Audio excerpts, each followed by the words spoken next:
Hello, everyone. Let me quickly get a little bit rid of the music because I was trying to figure out why I don't see the stream actually on LinkedIn. It's white for me. I hope it. I see there are people from LinkedIn there, but anyway, I want to disturb. I don't want to disturb just with technical issues, just because I'm a tech guy and I have a non-tech guy together with me today. And I'm extremely happy about that because I have today with me Dr. Alexander Madaus, and I'm following him for quite a while. And we collaborated a little bit already in the feeds.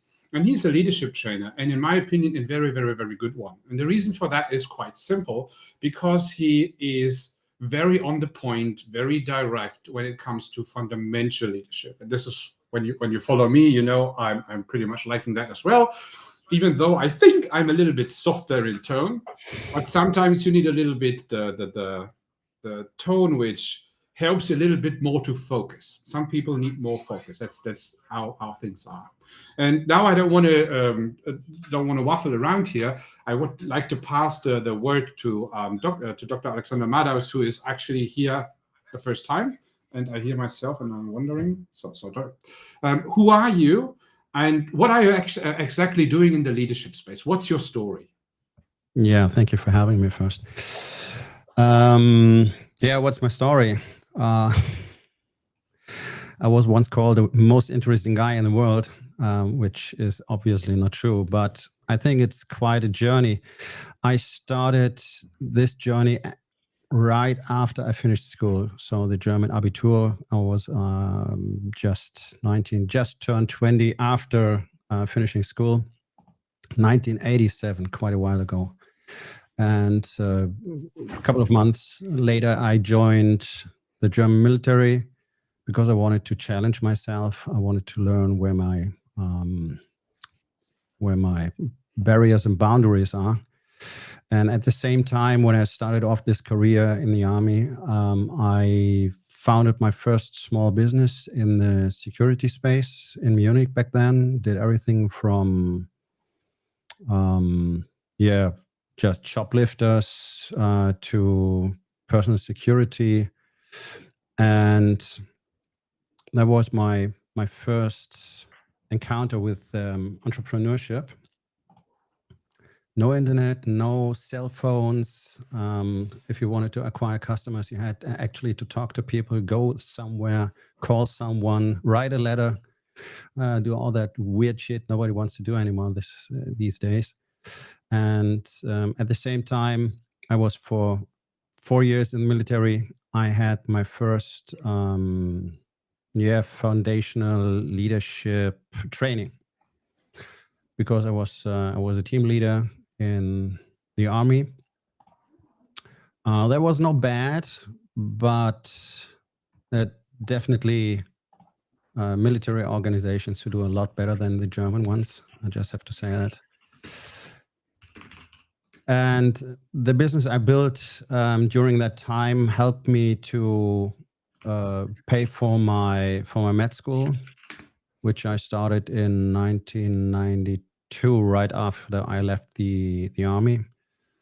And I had the business for 12 years till the end of 1999. And in January 2000, I started my career as an MD, finished my PhD at that time, closed down the business and focused solely on the field of medicine, where I specialized in a couple of fields, nephrology, internal medicine, emergency medicine, intensive care mainly. I did that for a good of 10 years.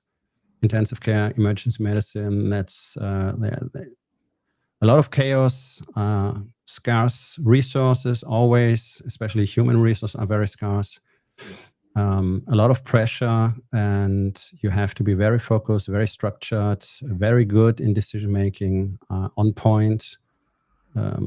Risk is high because you have to make these decisions right on the spot. You don't have time to walk down to the library and study for a while what to do next. So this is a field. This is an aspect of leadership I have totally absorbed. I can really say that, to make decisions, to focus on what is actually factual, what is reality, what are the feelings connected to that, separate the facts from the feelings, and decide solely on to make fact-based decisions. Processes, structures, strategies also a main element in this, especially in these fields of medicine, which are the most complex you can imagine. And I did this in one of the biggest clinics in Germany. So this was a stressful environment, I would describe it. And that taught me a lot about leadership, because one of the elements in there is that you shift a lot between teams. Mm-hmm. Just because there are so few people who have who are experts in that field.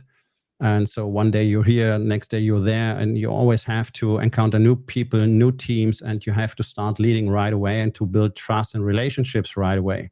Because I don't have time to invest a year to build relationships. We have to function now as a team on the highest level of performance. So that was a challenge in that field, which taught me a lot about leadership, and especially about being a good teammate, because that is one of the foundational aspects of leadership. Being a good teammate yourself, being able to adapt to situations and new teams and new people, and just do your duty, support the team the best you can. And if you master that step, then you can advance to becoming a leader of the team. So that's a foundational experience. And see, I learned a lot about the system, so-called healthcare system, which is nothing but a sick care system. And in 2016, I decided to leave this system because I didn't want to facilitate what is actually going on there. That's a totally different story. And I decided to go back into entrepreneurship.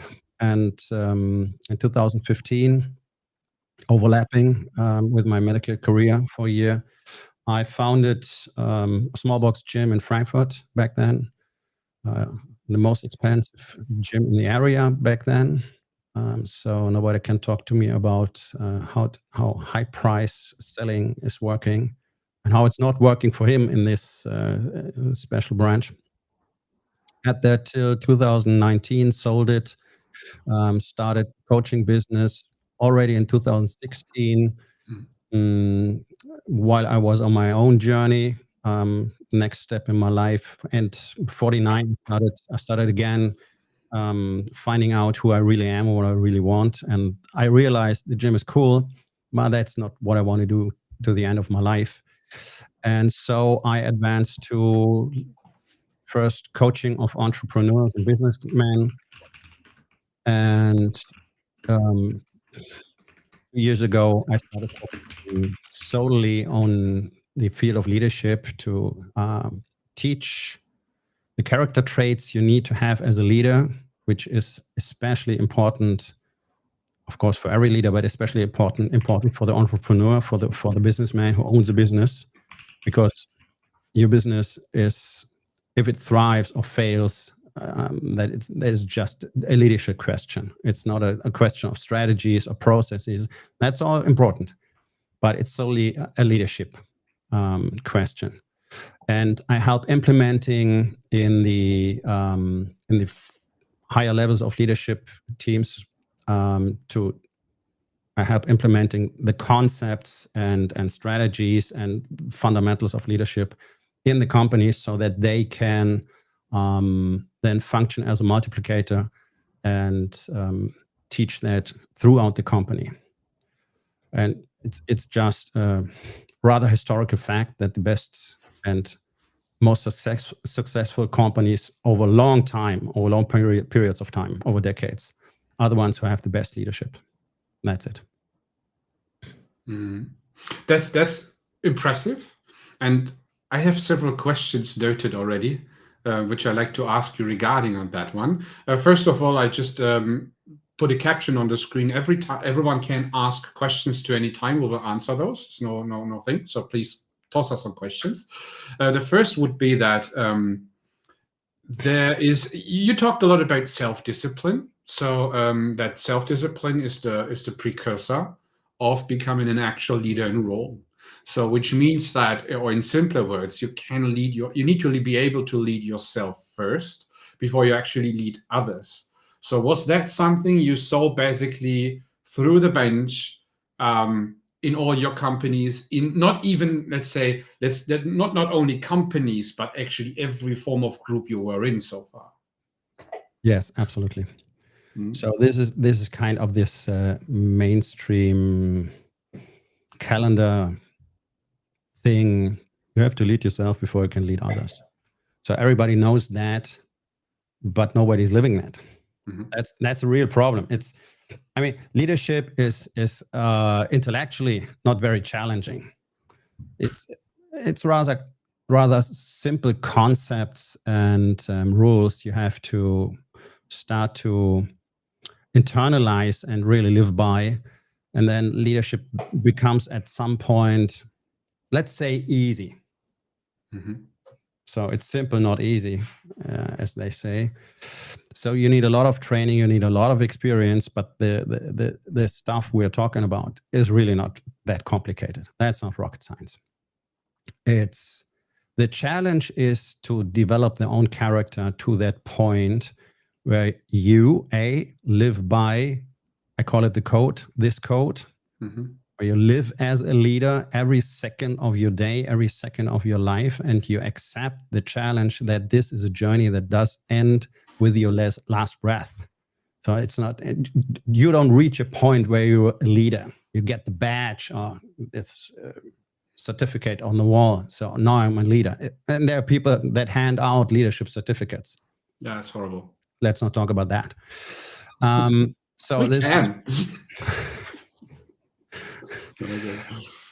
so what we are really talking about is character building. If I'm not disciplined myself, how dare I tell other people to be disciplined? So I talked to probably over 1,000 business owners in the past 10 years, not only in Germany, but internationally, and probably a couple of hundred in Germany. And the lack of discipline is enormous. It's at least 9 out of 10. But everybody's demanding from his teams, they should be disciplined. They should perform better. They should be more productive. They should stop complaining, and so on, and so on, and so on. And my question is, what about you? What are you doing? What are you doing yourself in your life? I mean, the usual guy is overweight, unfit, weak physically, weak mentally also, because those are interrelated, and doesn't show very much discipline, has not a good relationship at home, usually, wife and kids, because every ounce of energy is directed into the business, which is not working because he cannot lead, because he can't lead himself. He can't be this example of leadership. So can you be a good leader when you're, I don't know, 20, 30, 40 kilos overweight? Yeah, you can. Would you be a better leader if you would live more disciplined, if you would not be overweight, if you had the discipline to do everything every day, the stuff that needs to be done to be fit and healthy? Yeah, definitely, because it directly impacts your emotions, your brain function, your communication skills, your emotional thresholds, and so on. So you cannot separate the different aspects of a human life from another. And that's the idea that almost everybody in business has. Business is business, and we have to make money and be successful and do everything that is required without really knowing what is required, I have to say. That's really dramatically how little German business owners actually know about how to create a successful business. What are the building blocks? That's another story. we have to focus on our family. We have to focus on ourselves. We have to focus on our health, on our spiritual health, mental health. So that sounds like a lot. If you think of it as different separated playing fields, which I have to attend separately from another, but everything is interconnected. And that's one of the centerpieces of my teachings, that everything is interconnected and we have to do it all at the same time. And then people say, no, it's not possible. Yeah, it is. I call it the have it all lifestyle. I live it. A lot of men on this planet live it. Thousands of men, of business owners. It is possible. You just need to develop your character. You have to become a leader. You have to have the strategies, the systems, the toolkits, the processes for yourself. You have to build habits. You have to become disciplined. And then it's not even that complicated. It works like a charm. I can say for myself, today it's working very well for me, since several years already.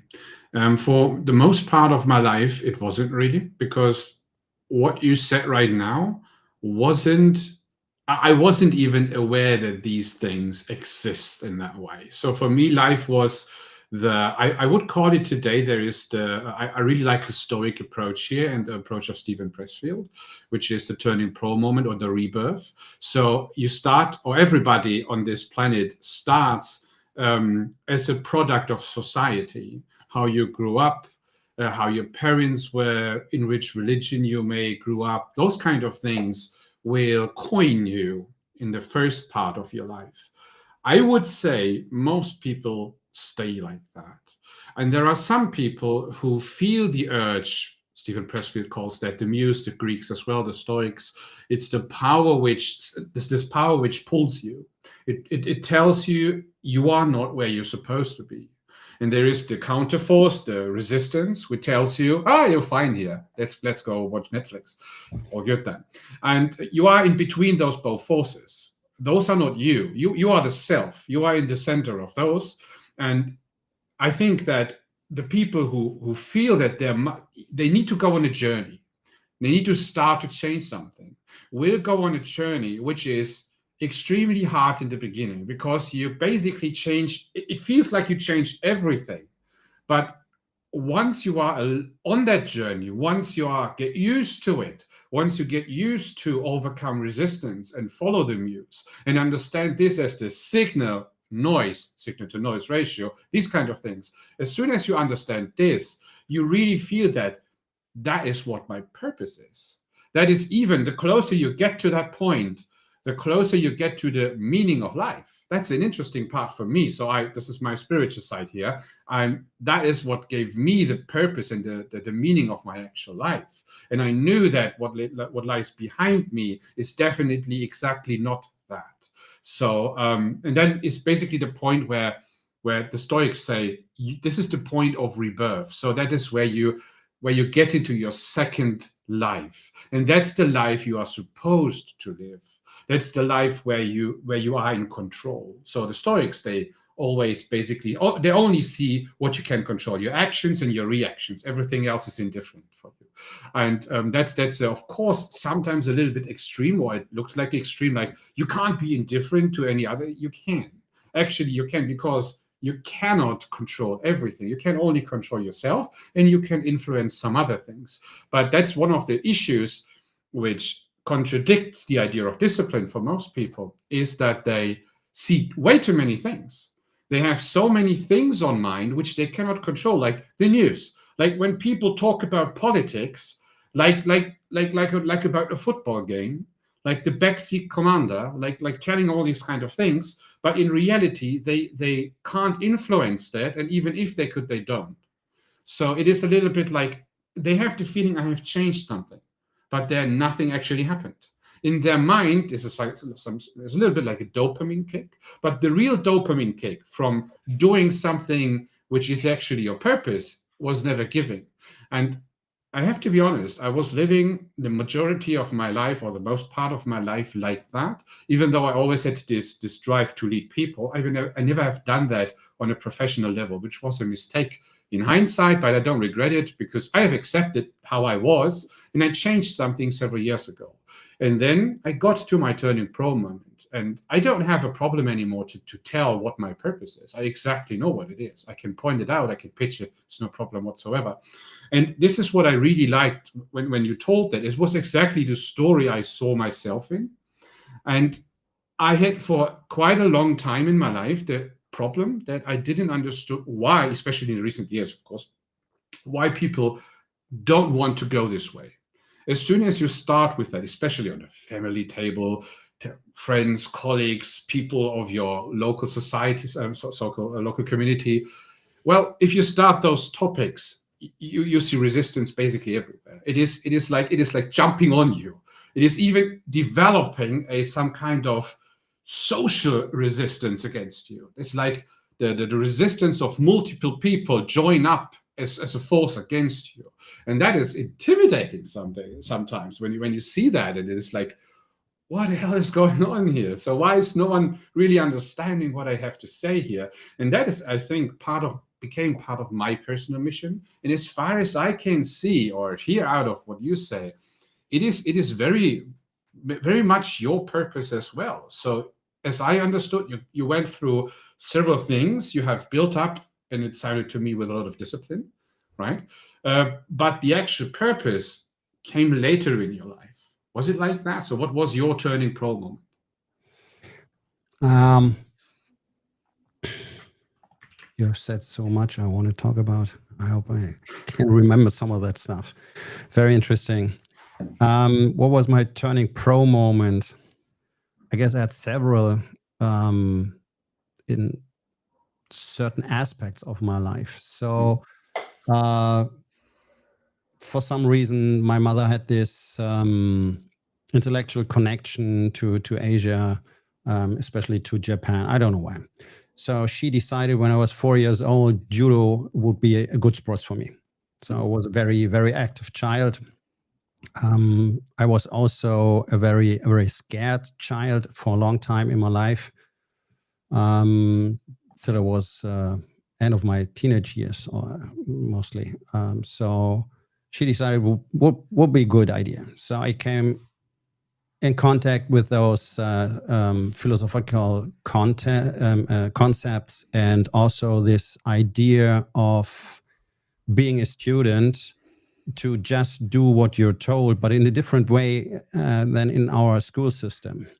So this is just Japanese mentality. So if you want to learn something, you do as your master tells you. You go into the repetition, you suffer, you overcome resistance, and you just get better through overcoming resistance every single time. So especially when you're in martial arts, you have to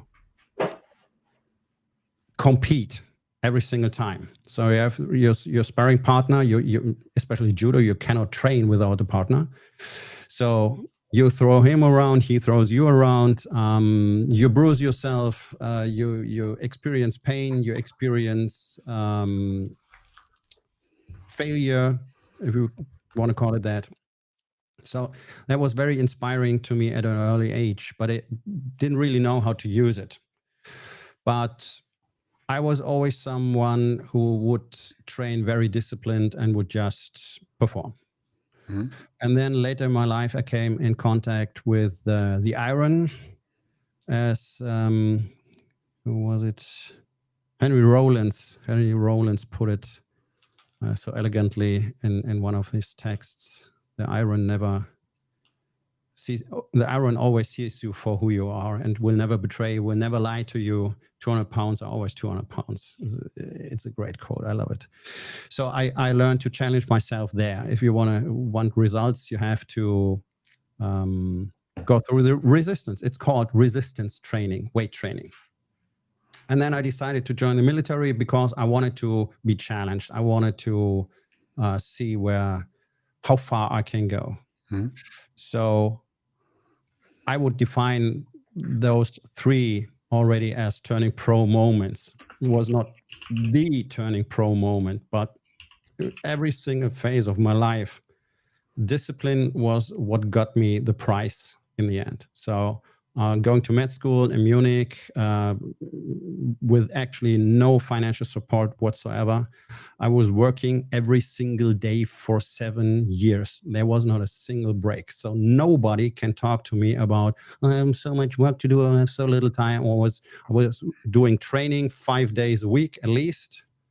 And I would study everywhere I could, and I would work every free hour in hospitals, in my own business, so I could reach this defined destination, which was becoming a doctor.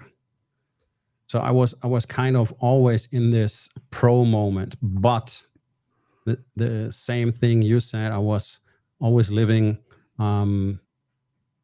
due to my operating system, which we all get implemented from birth on, then society, school system.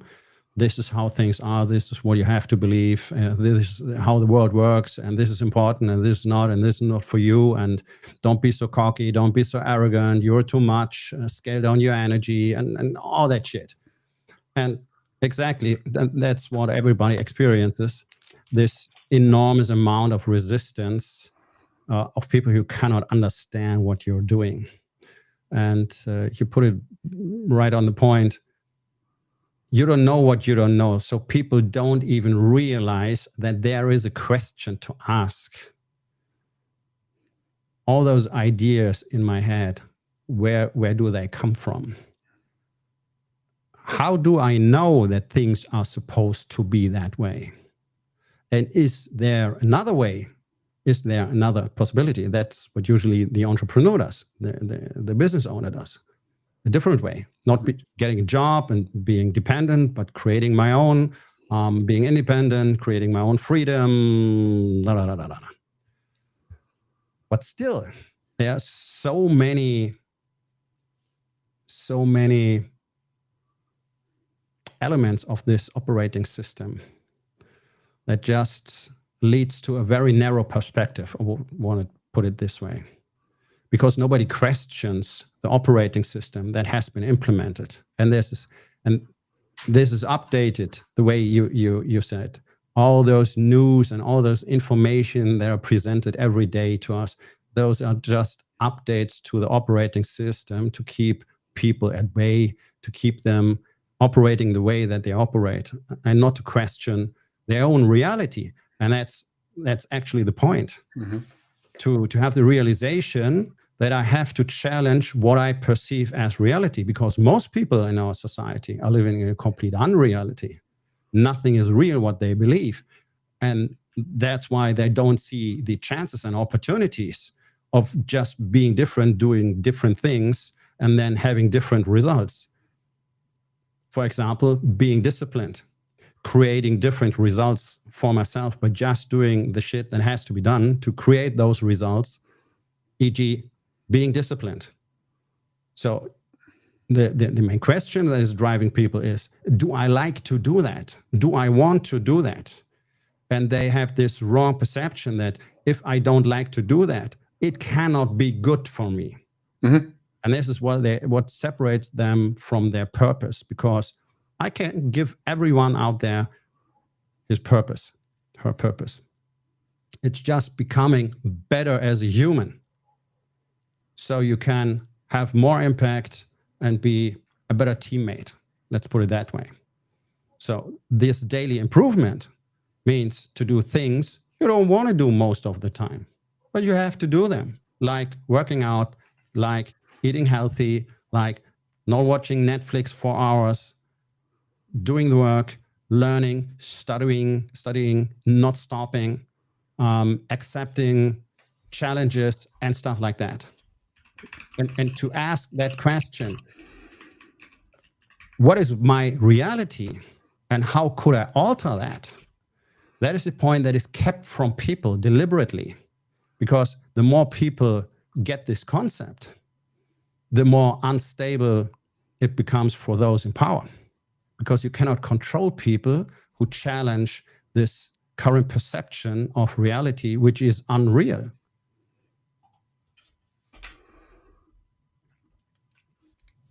So much I need to answer to. One quick intermission for everyone. I just got 5 messages that people can't join the stream, which is very unfortunate today. If you are on LinkedIn and you can't join it on the browser, you can join on the mobile app. So if you need that, have that as help, because I have so many messages coming in, I need to answer those. Okay, so you said something extremely important, in my opinion, and that is not stopping. I was posting some days ago, it's not about starting. It is about not stopping. So the point is, people are, let's say, my personal view is, let's say, from all the mentorings, all the coachings, all the working with people, that the majority of people need discipline to actually get and don't stop doing something. And there are some people who need discipline to focus their power into staying on one thing and really pushing through. So that's the main difference. Why? So there is not the typical, let's say, the universal way why we need discipline. But most people who are listening to this right now will probably have the issue that they need to get to the point about what we're talking since the last half an hour. And the point is that is not the challenge. It is easy to motivate people to start on day 1, on even day 2, day 3. That's motivation. We can do that. That's a dopamine kick, and it's gone tomorrow. So tomorrow morning, resistance says hello in the morning. I'm the first one here, and I will keep you in bed. That's what happens, right? And the point is discipline. You talked about discipline so much, and it's so important, because discipline is about not to stop. It is about having a goal, having a mission, and don't stop that mission. For real self-leadership, there is no weekend. It's not like, oh, we have Monday morning, I need to do self-leadership, and we have Friday 2 o'clock, I go early, right? So I can grab my beer and watch Netflix all day long, or do whatever I want, play computer games, something like that. This is not how things work. It is a little bit like you need to find a way that you do the things necessary to keep that baseline. You're talking about baselines, I talk about baselines. So the thing you never fall under.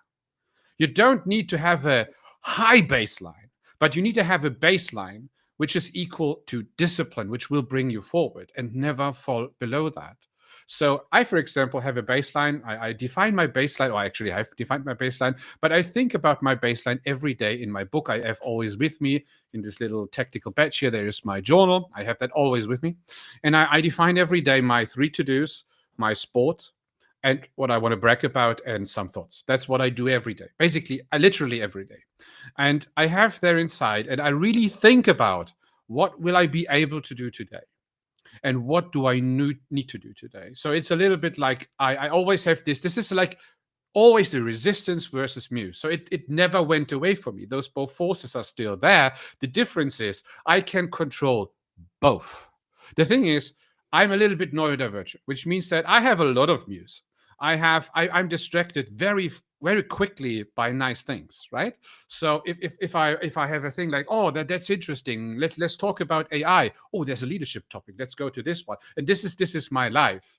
And the only way to keep that at bay is to basically journal every day, reflect, and really understand what I can control and what I cannot control. What is my signal? What I do? What of those signals, or which of those, is really important for me today? Not tomorrow, today. I can't control tomorrow. Tomorrow is not my problem today. My problem is my day. So this is the reason I do that in the morning and not in the evening, because day's done. So I don't need to talk about that. And if I go to bed next day, this resistance is there again. It doesn't matter. I need to do that in the morning. And when I said to myself, I have a sports section, and it's not like I do sport as a to-do. I have a sport section. I need to do that. So I was sick for 7 days this year, and I had really a flu. It was really heavy, and I was every day out for 5 kilometers walking, because I could not run. That is the point. My baseline is to do sport, not running. So I defined that I need to go outside and do sport. So for me, it's cardio sport, maybe mostly. So that's what I do. That's what helps me to focus. And I have basically, there was not a single day in this year where I haven't done that. And that is the point. And that is where you need to go to. And from that point on, you actually develop the habits to virtues. So on some point in time, it's normal to do that, and it would be abnormal for you to actually not do that. So you need to switch this in order to become a real self-leading person who can lead others. Is that by other people looking at you, they realize while you enter the room and say the first sentence, they realize subconsciously, without you actually saying many words, you are the leadership person, because everything you say, you basically display as a role model. You have the credibility just by how you are, right? It's clear that people can challenge you. It's clear that it's allowed to challenge you, and it's clear that you will challenge them. All those are my 4 leadership pillars, actually. And that is so important to understand. It's all about not stopping on something. And this is, so it's not wrong what you learned in judo. I did judo myself, not very long, but I did it. And I know what you're talking about. They help you to find that. But self-leadership would be to do that by yourself. That's the difference. So let's say the other thing is the pushy thing for the masses, because not everyone will be a leader. And I'm not a big fan of everyone can be a leader. In reality, I would say there's too much resistance in society that this is really true. So practically it's impossible. Theoretically it is. But I don't think it's possible. But I think that there are many people who are on the threshold, who are on the border, and they actually see there is something. And those are the people I want to get in touch with. Those are the people I want to personally address with the content I do, the leadership the coaching I give, and the mentoring I give. And these long videos I make are all about this. It's actually a niche.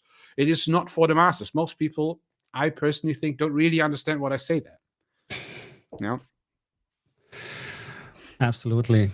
Do you know how long people usually stick to their New Year's resolutions? I don't know. Next day? 13 days on average. Oh, 13 days. So long. 13.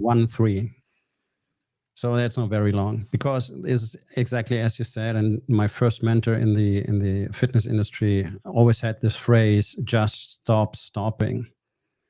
It's a great one. Just stop stopping. That's where you gain momentum. And people try to rely on motivation. And it's always the same. I'm not motivated. How can I motivate my team? Mm-hmm. So one of my favorite quotes from a kettlebell instructor, very popular guy, 𝗬liche𝗱𝗲. He once said, motivation, we are all grown up here. Either you got it or you don't. And that's exactly it. Motivation it's like the spark that lights a fire. And then you have to create these habits that are then from the outside are perceived as extreme discipline. So disciplined people are just very good at habit creation, and they stick to their habits. As you said, you cannot run, you walk. And I would even say my daily routine is sports. It's just movement. I make it as simple as I can. And it's about 3.5 years ago, I had injury to my knee that did not keep me from walking almost 8 miles every day with my dog. It just took longer. So there are a lot of reasons and excuses, but when you narrow it down, very few of those are valid. So this is one phrase I learned in those SEAL trainings. They have this term coined, quinjury. It comes from quitting an injury. That's when you say, oh, my knee hurts, I cannot walk on. And they say, is it real or is it a quinjury?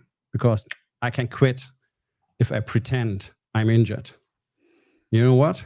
Every guy keeps walking after that question. Because that's exactly what discipline is about. To answer this question honestly to oneself. Can't or won't. Mm-hmm. And everybody knows it can. It cannot means I don't want to. This is a rare thing where it's really not possible. And that's perfectly okay. Mm-hmm. But in 9 out of 10 cases, it's just I just looking for a reason to quit, and I need to explain it to myself so I can believe that story. And it's exactly as you said, it's for very, very few. And yeah, absolutely. Everyone can learn how to lead. You just need to want to learn how to lead. And very few people want to know how to lead because everybody likes to think of himself as, I know how to do this. I'm doing this for years now. I'm in leadership position for 20 years. I know how to lead. Well, we have studies, numbers, statistics concerning it. As just over 90% of leaders internationally are bad leaders. 2/3 don't even know what to do as a leader. But nobody talks about it, and nobody goes out and says, oh, I don't know how to lead, because you're now in a leadership position. I just told you that. You're my best guy. You're now the leader. You're now the team leader. Oh, shit. What should I do? I don't know. I just tell other people what to do. That's leadership. So he said I'm the best guy, so I can tell everyone what to do. I can tell them how to perform. I can tell them what work is good or bad that they're doing. This is leadership. There is even a worse thing. So you just put it on the topic we actually had in the title today, right? This is the idea that when I see exactly this, what you just said, is there is a engineer promoted to the highest paid engineer in the room, right? And that is so that's sometimes staff engineer, sometimes the engineering manager, sometimes just a team lead, or in rare cases, the CTO. So the actual highest person is actually a part of the executive. So what you assume, that's a typical leadership role. It is more leadership than actually hands-on stuff to do. The point is that in most coachings and mentorings I had so far, the first question was, I became CTO, or I need to go in that role, and I need to make sure I fill my technical gaps. It's like there are so many people understanding AWS better than me. I don't understand Kubernetes right now, and I think I'm just an engineer. I need to understand Kubernetes to actually effectively lead the team. No, that's not your job. So my question is then, are there people who can do the AWS stuff? Yes, then great. You don't need to learn that. And this is a little bit like, okay, you need to learn the fundamentals. No one is teaching tech people or anyone on this planet the fundamentals of communication skill, emotional intelligence, practical intelligence, aka communication. So how do you actually understand the patterns of people? People are not taught that, hey, there are this typical notion of the it's not a notion. It is basically the fact that we have more introverted and more extroverted people. So no one is trained how to treat each and align them to one baseline. It is easily possible if you just understand both patterns. We had that in the beginning, the same with neurodivergent people and typical neurotypical people. It's the same thing. It is not like they are black and white. It is like, it is not. This is just patterns, and you need to understand those. No one gives anything about understanding how people work. It is like most people cannot modulate their voice. They cannot speak longer than half an hour before they become tired. And communication is an absolute necessary skill set to be able to lead. You cannot lead by not showing up, not communicating, and not being able to stand in front of people. It is simply not possible. You need to be able to do those kind of things. And somehow, I never saw that in school. Maybe a little bit in the technician school I was. There was a little bit in the engineering school, something like that, where we trained, especially in the vocational training part. There was something like that. We needed to do that. But this was the only part where I saw this. In all university things, I never saw that anyone doing that, right? It is a little bit like totally neglected. You know, how is it with you? Absolutely. Communication is not taught. We learn to read and write, but we don't learn how to communicate. So for generations now, parents, grandparents didn't know how to communicate, so they could not teach their children. School does not do it. Universities don't do it. Med school, you would assume that in the field of medicine, there's a huge part communicating with people, with patients, with colleagues, etc. You would learn the fundamentals of communication at least. Nothing. When you want to experience the worst company cultures and the worst leadership styles, go visit a German hospital. It's horrible how people are treated there, patients and workers alike. Doesn't matter if doctors or hospital staff, or it's like 100 years ago, top down. It's yelling makes you right. That's what I experienced over decades. It's a catastrophe. Here and there's an exception from that rule, but especially the bigger clinics, and especially those private-owned clinic conglomerates, are absolutely horrible. They have such low standards, which is a result of a bad culture and bad leadership. So it's really dangerous for people to be a patient there. Nobody talks to people. Nobody tells them that it's catastrophic and that you're really at risk when you enter a German hospital, a bigger German hospital. You're really at risk because the staff is mostly incompetent, not trained, and especially not working together. And those are three components that define disaster. And I've seen it many, many times. And that's why I'm so adamant about leadership and about building high-performance teams that are only comprised of A players. That's what I would advise to every business owner, to do nothing else until you have established that inside of your company, that you have the highest standards in leadership. If you have the highest standards defining your company culture, and you have only highly committed A players who are performing on a level which is 10 times above normal workers. And those people are rare. And that's a problem for entrepreneurs and business owners, because most of them who are already in business have at least 50% people that don't belong there. That's a very unpleasant, very hard, and very expensive truth, especially in Germany. So you would have to switch them out. So you can do that without paying huge amounts of money if you're great at communication, because then you can establish agreements without firing people. And this is what I'm demonstrating with clients all the time. Just 2 weeks ago, I had this talk, very complicated relationship, business owner and one of the leadership team, and he was not willing to align. He said it himself, word by word. I'm not willing to align with the goal of the company. So the resolution was, I have to fire him. Shit, man, that's going to cost me. And I gave him a quick flow how to talk to that person, how to engage in communication. And they had very good communication. And the end result was, okay, we are just parting. There's no money to be paid. I'm helping you finding a new job. And that's a special area that's not very, very complicated. And we both agree on we just cannot work together. Our values don't align. And we just shake hands apart. So it just saved him roughly about 60,000 euros, having one good communication. So let's talk about financial impact, because everything business owners care about is money. And you said it quite a while ago in this talk, people are not focusing on what they can control and what is to be done today. Everybody's focusing on the future. Everything is going to shit in Germany. It's so bad.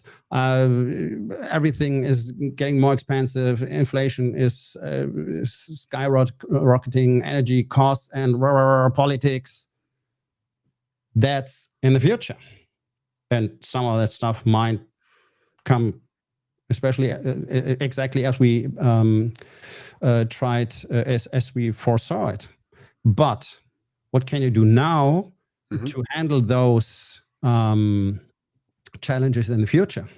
And there's so much stuff to do inside of every single business. And there's so much money to be saved in every single business. And they're just wasting giant amounts in hundreds of billions of euros every single year because they refuse to focus on leadership and communication and the people. Yes. And the core element of leadership is just communication. You said it. We are all different, neurodiverse, normal, whatever. I just have to get to know you and find out, how do I have to talk to you so that we can establish a better relation every single time we meet? How can we establish more trust? And that will lead to us working better together to get what everybody wants from his people. More commitment, more productivity, more decisiveness, willingness to assert risk, etc. That's based on trust. If I don't trust you, I will just do what I have to, not what we would need to win. And that's what leadership is about, winning. It's about winning. And in Germany, that's like a bad word. Oh, money is not the most important thing. You have to be satisfied at some point. It sounds so really, I don't know, just you won't be satisfied if you will not win. So winning is the point of becoming satisfied and happy. So you have done something that you created security for your family, a future for your kids. Those kind of things make you happy. Those kind of things let you sleep at night. So that's the point. Of course, you don't need to get extremely rich. It is enough on some point to have a lot of have enough money. That's the I love the 𝗬cie𝗂𝗿 thing. It's like he says that rich is the definition that you are rich in the moment when money doesn't change anything about your problems anymore. That I really like. But to get to the point is actually quite a hard journey. And most people are talking about that it is not necessary because it's resistance. Try to, in that moment where they know they need to change something, they lie to themselves effectively and successfully that they don't need to do that, just to go out of that conversation and become unhappy again. Shallow. If you would focus on winning, you wouldn't be worrying about the future anymore. There's a direct correlation. If I focus on winning, I know I will be safe. I know how to win. And I'm producing results right now that will keep me safe in the future. So I don't know why people don't see that. That's because they are so distracted by possible future that they themselves create by not being in this moment and doing what is required to do. And winning is not just business. I want to win in health. I want to win in relationship. I want to win everywhere. And it's always the same. It's connection and communication with myself, the spiritual side, the mental side. How do I talk to myself? The Stoics said it, disciplined thoughts. That's where it all starts. Disciplined thoughts. I want to win in my relationships. I have to be disciplined there. I have to learn. I have to invest every single day because I don't want to lose what I have. I want more. And most people that's the operating system. Your operating system tells you it's bad to want more. You're not allowed to. You have to be satisfied. And you can't do something about it because you're a victim of circumstances. This is what people should believe. That's what the system wants for us, to program us in this way so that we don't realize we are truly the masters of our fate. In the background, you cannot see it. There's the poem 𝗬victis from a man who had severe bone tuberculosis in the 1800s, something like that. So untreatable, a life-threatening disease. William E. Handley. He wrote this poem, 𝗬victis. I am invincible. I am the master of my fate. I am the captain of my soul. This poem is one that is recited by almost every special forces unit on the planet. Because when you're in the darkest, you just need to keep walking. You have to have this faith. and at the same time, this humility. Mm-hmm. And when I talk about that, it comes to ego control. And that's one of the core elements of leadership, to control your own ego. And that brings us back to this part. I make the most competent the leader. So I just promote his ego. So you're allowed to tell people what to do because you're the best. So in your mind, you have to prove every single day that you're the best, or else you're not allowed to tell people what to do. But that's your job, because they have to produce results. And at the same time, your ego tells you they're not good enough. I have to tell them how to do that. And that's the worst thing you can do in leadership. And I mean, from another perspective, why is somebody the best in his department, in his team? Probably because he likes his work. Mm-hmm. So I now promote you to team leader and give you another job, which means you have now to divide your time between what you really love, what made you so good, and stuff you now have to do, tell other people what to do, and take care of their results. So now you're torn and you work more. Mm-hmm. You don't have a fucking clue how leadership works. And you know it and you feel it, and it does not work. And because it doesn't work, you produce more and more problems every day you have to fix. So you're in this endless cycle of creating and fixing problems, while you cannot focus on the thing you really love. So by promoting you to a leadership position you did not ask for, I did a really bad job for both of us. I created a leader which is not able to lead, which will produce more and more problems and diminish the output of the team. And at the same time, I caused a ton of frustration and stress for you. So I'm losing my best guy over time, and I'm also losing the team. This is how burnout came into being in our society, actually. Yeah. Burnout is about losing control. Yeah. It was actually invented in hospitals. Doctors were the first to show burnout. At least 80% have it at some point, and 50% are assumed to have a PTSD. The sad part in tech, it's the same. Basically, all mentorings and all coachings are actually starting because of the fact that people say, I'm burning out. So that's the sad part. So it is never a happy story. And these stories very often don't even have a happy ending. That is a little bit like what I really can. That is one of the sad parts, because many people know that, okay, that wasn't for me. I wasn't prepared. I should have prepared beforehand. This becomes clear very soon into coaching, into mentoring.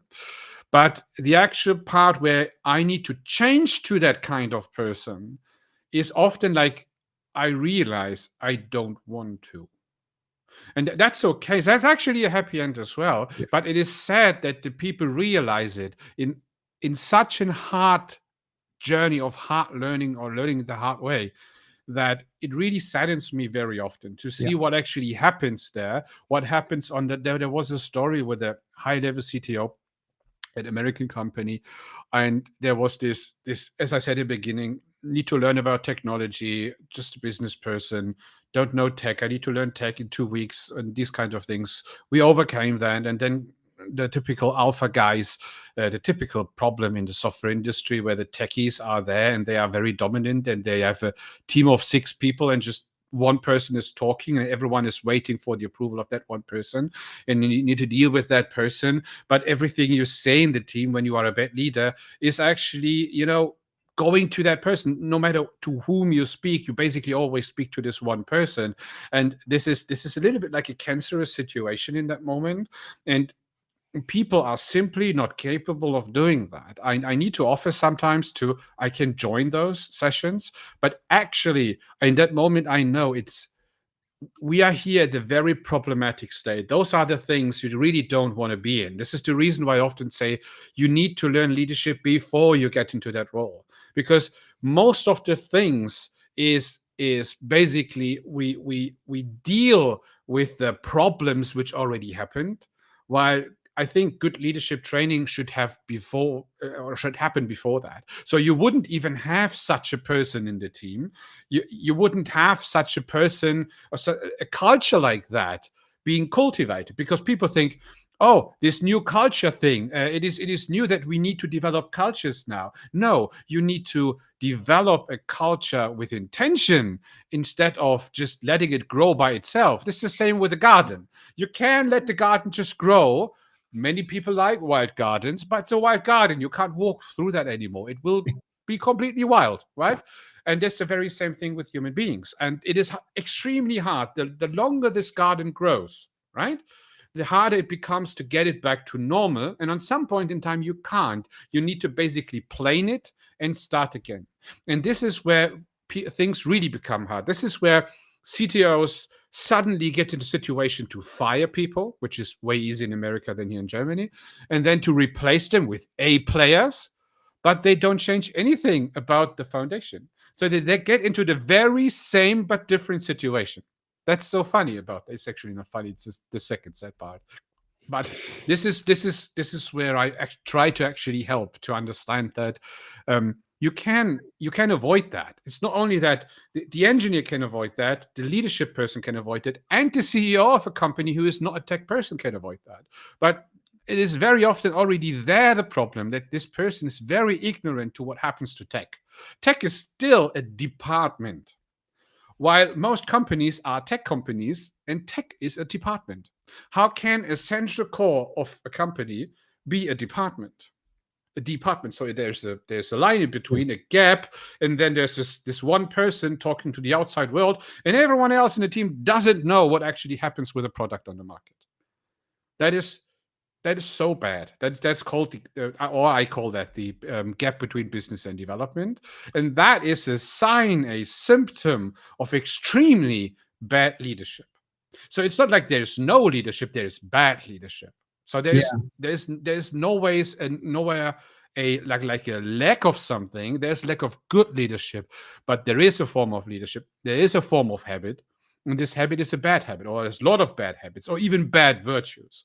So we know that we know that especially in Germany, we have developed several stages of let's say how to call it. It's actually a set of virtues and habits we disciplined as a society, from Prussian virtues, for example, which were really good at that time, extremely progressive.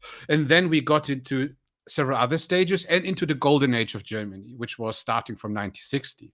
The problem, that was the worst thing which could happen to a country like us. So the people got from discipline into, are we actually used to everything is fine no matter what we do? And then we got into this complaining, into this societarily complaining. So we all complain about things. And that complaint actually has led to extreme resistance, so extreme amount of resistance, which stacked up and accumulated over time. And this is our new society. So we all complain, as you said in the beginning. And this complainment led to this point of we need to be polite to each other. So not complaining on work, we need to be professional. So not talking about problems. And that leads to those actual cultures. And we have the same culture in Germany. It doesn't matter. You have that everywhere. And I think this is the big problem, that we are forbidden to talk about these kind of things, especially with generations from the older parts.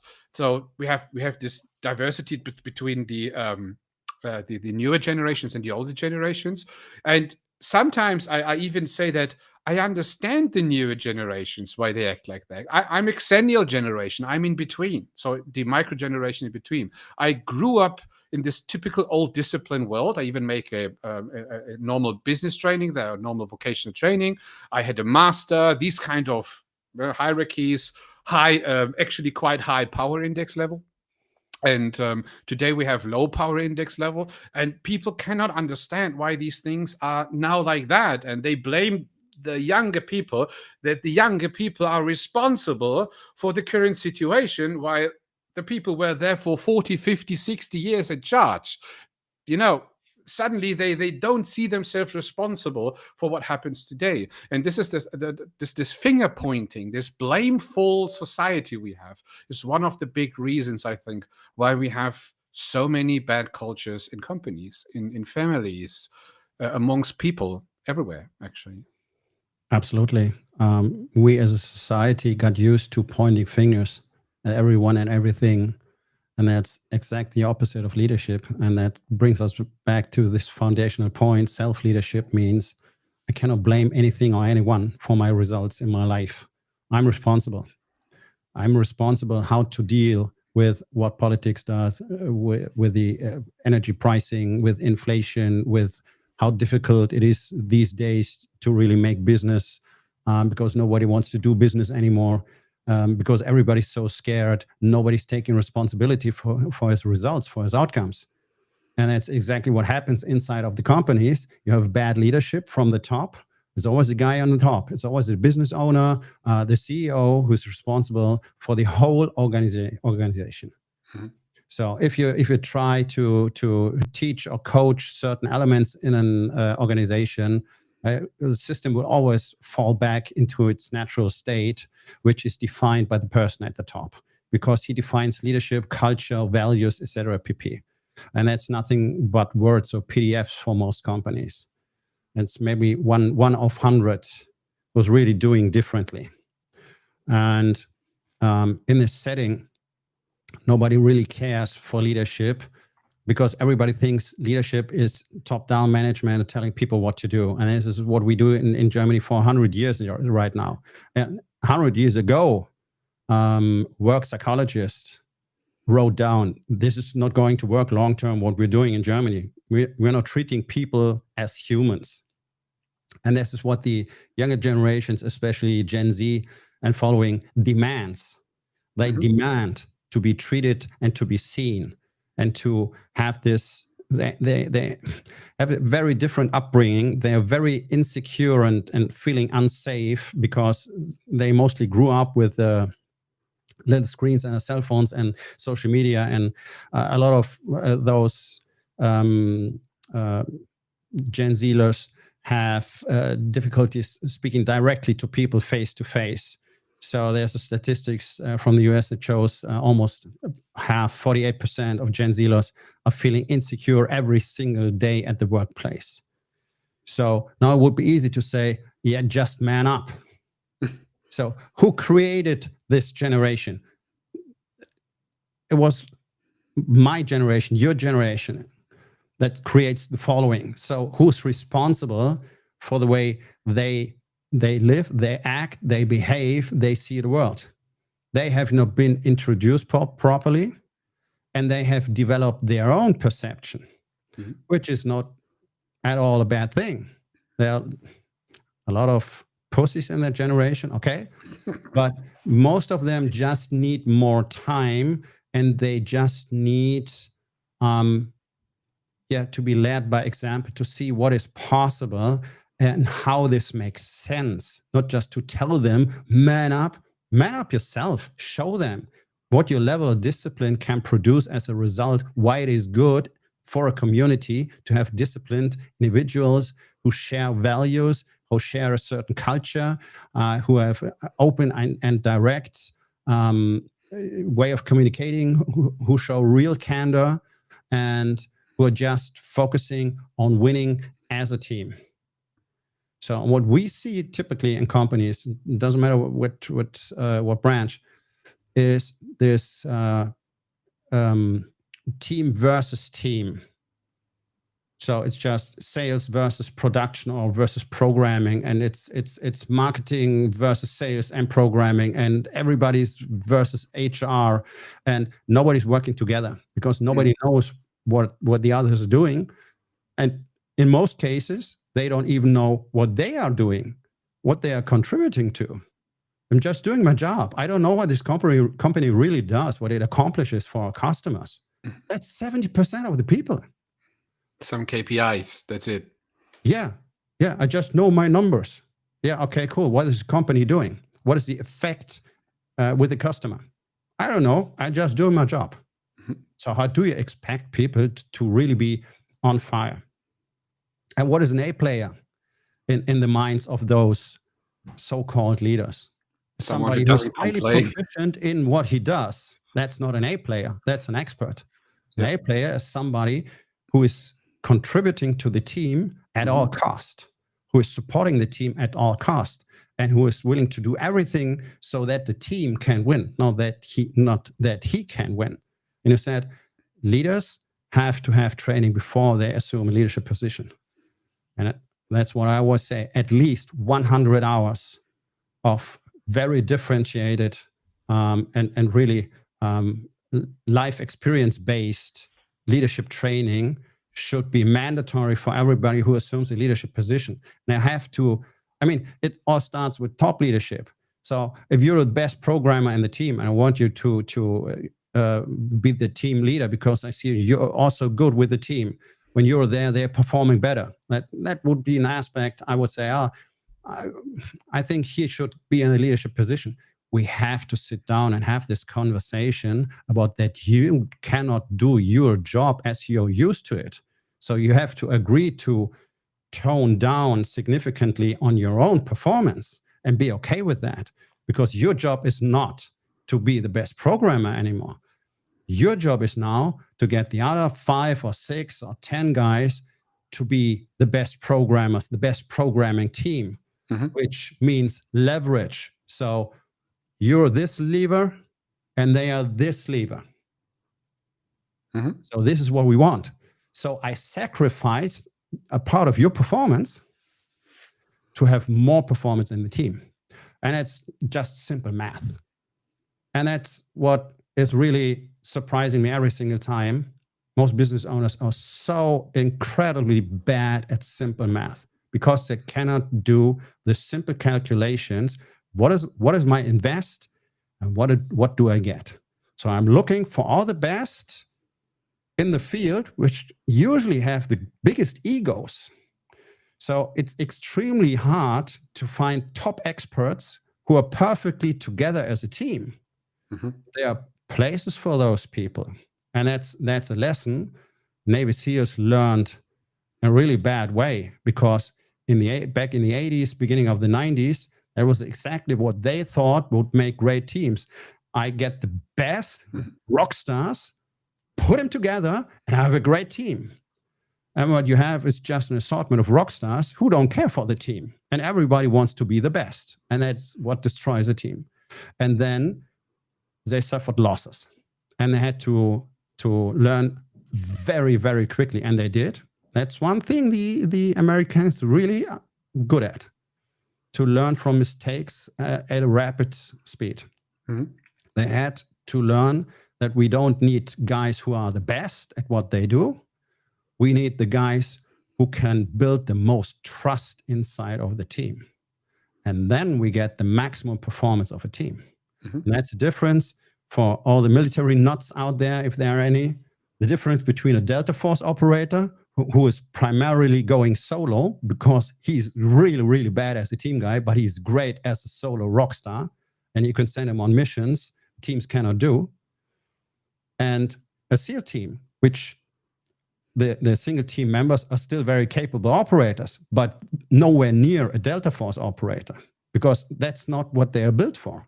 That's not what they are selected for. They are selected for the level of trust they can establish.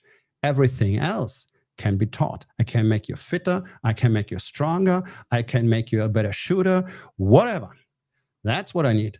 Those are A players, which are trained inside of the organization. And that's the way you have to go as a business owner. You have to find people with the right character, and you have to help build their character along the way also. And then you train them in the skills you need, which creates also a very strong sense of loyalty.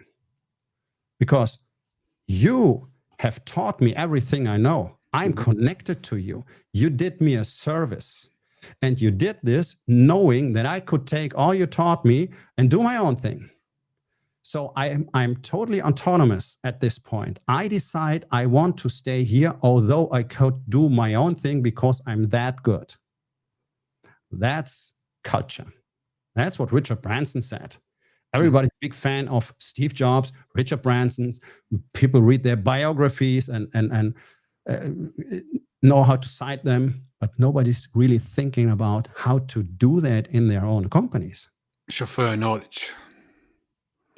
That's the typical term for that. So they have heard the thing so often, and they can repeat. They can even create content because of that. Evergreen content, right?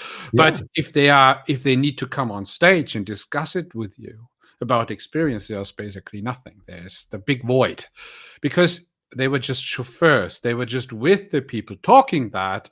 They have basically saved the patterns, but they have never got the patterns out of actually applying these things at real challenge.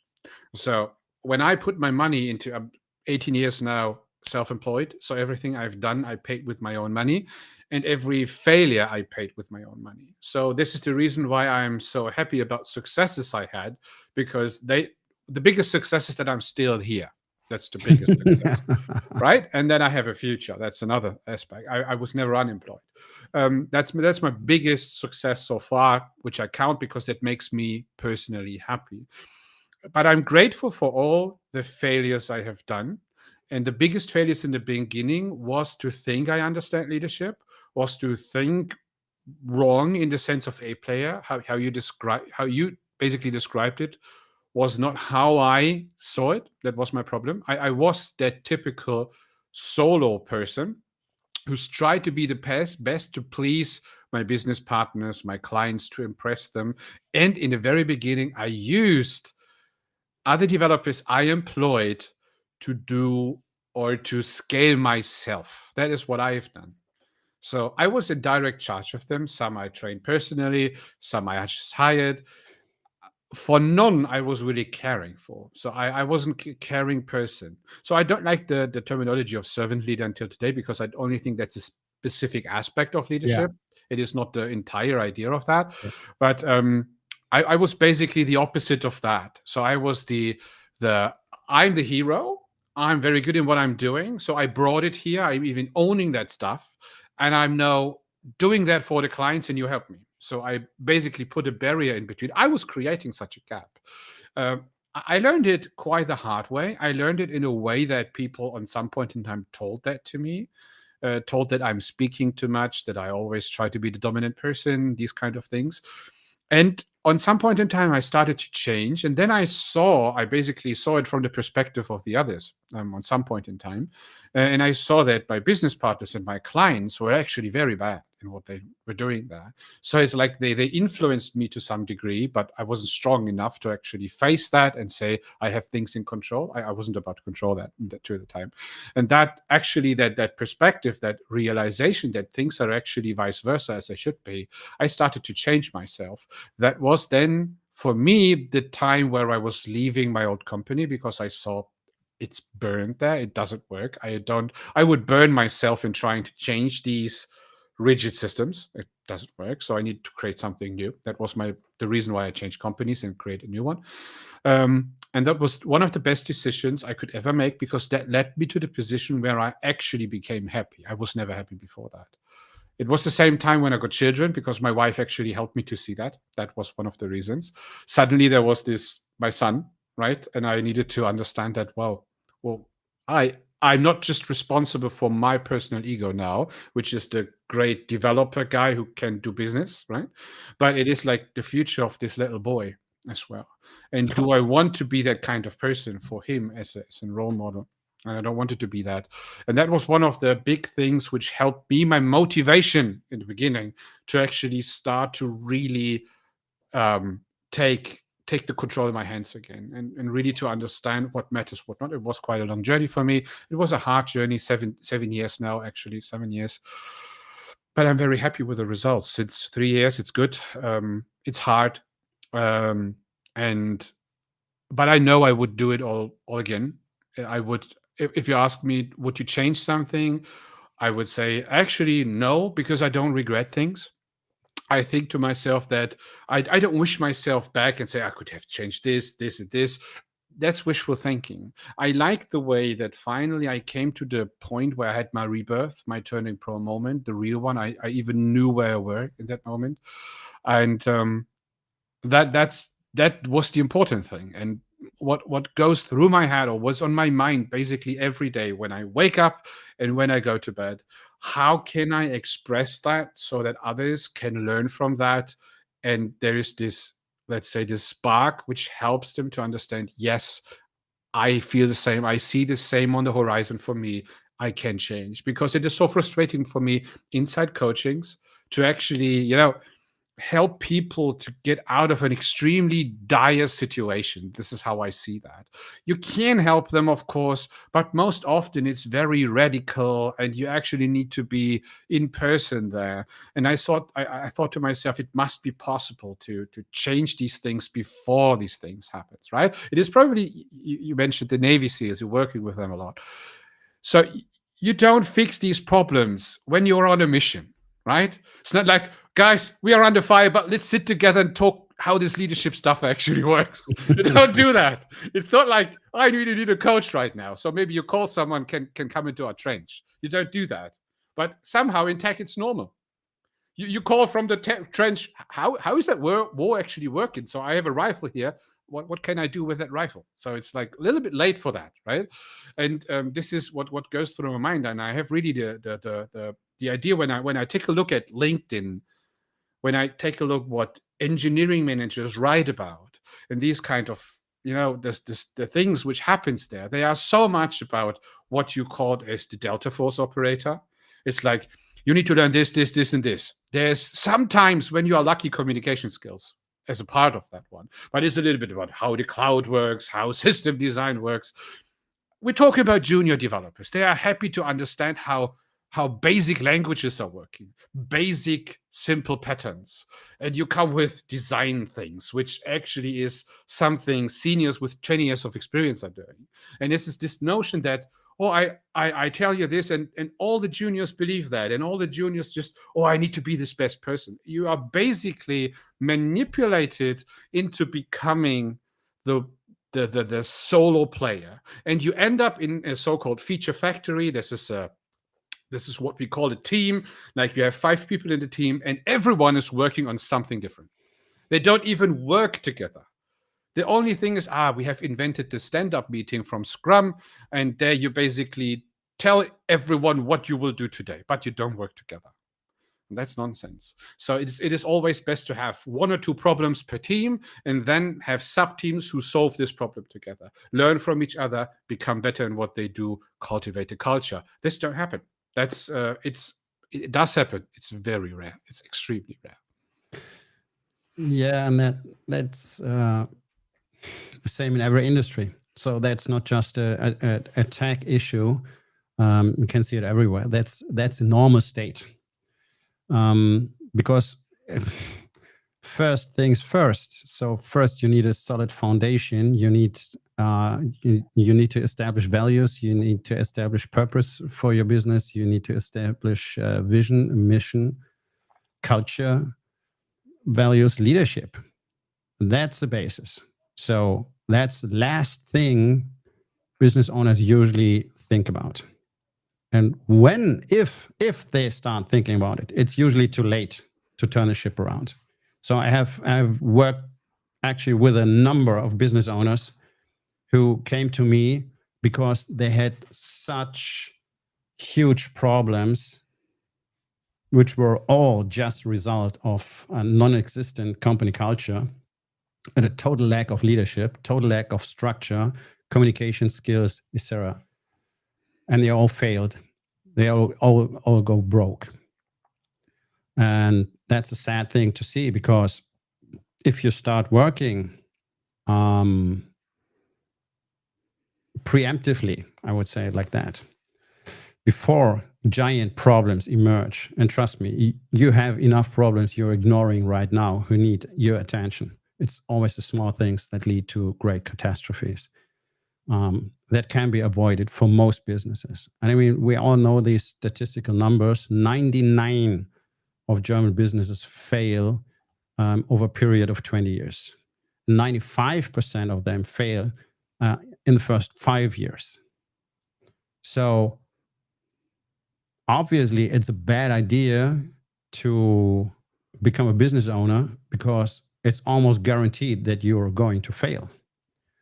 When you look at the best teams of the world, which I had the blessing to learn from, when you look at the best leaders on this planet, they don't have that issues. And that's also to be seen in the corporate world, because every single year there are a number of articles about the best leaders in the world, of the most successful companies over decades, and their leadership styles. And what would you say? It's always the same story they talk about. They talk about trust. They talk about sharing. They talk about candor. They talk about humility as a leader. All of those leadership traits. So it obviously works.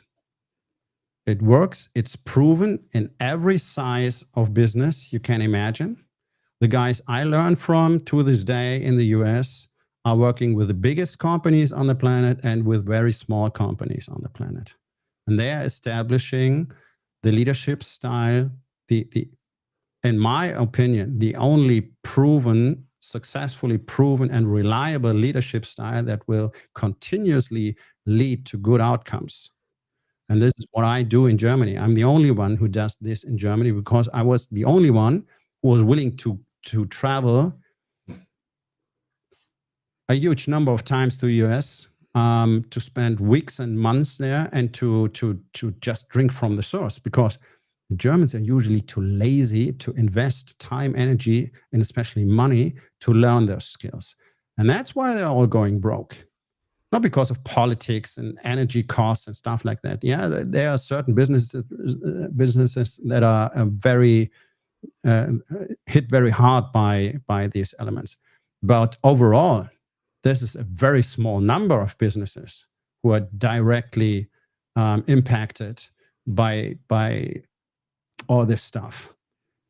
And it could easily be overcompensated by fixing the internal problems inside of the business, which is always exclusively related to the lack of the foundation. Mm-hmm. No real communication, no real trust, no idea what a team really is. That's not people that are together at the same place. That's just a number of people that are together at the same place. A team, there are people that support each other no matter what, because they know what they're here for, what the purpose is, what the mission is, that unifies them, and how it looks when they win.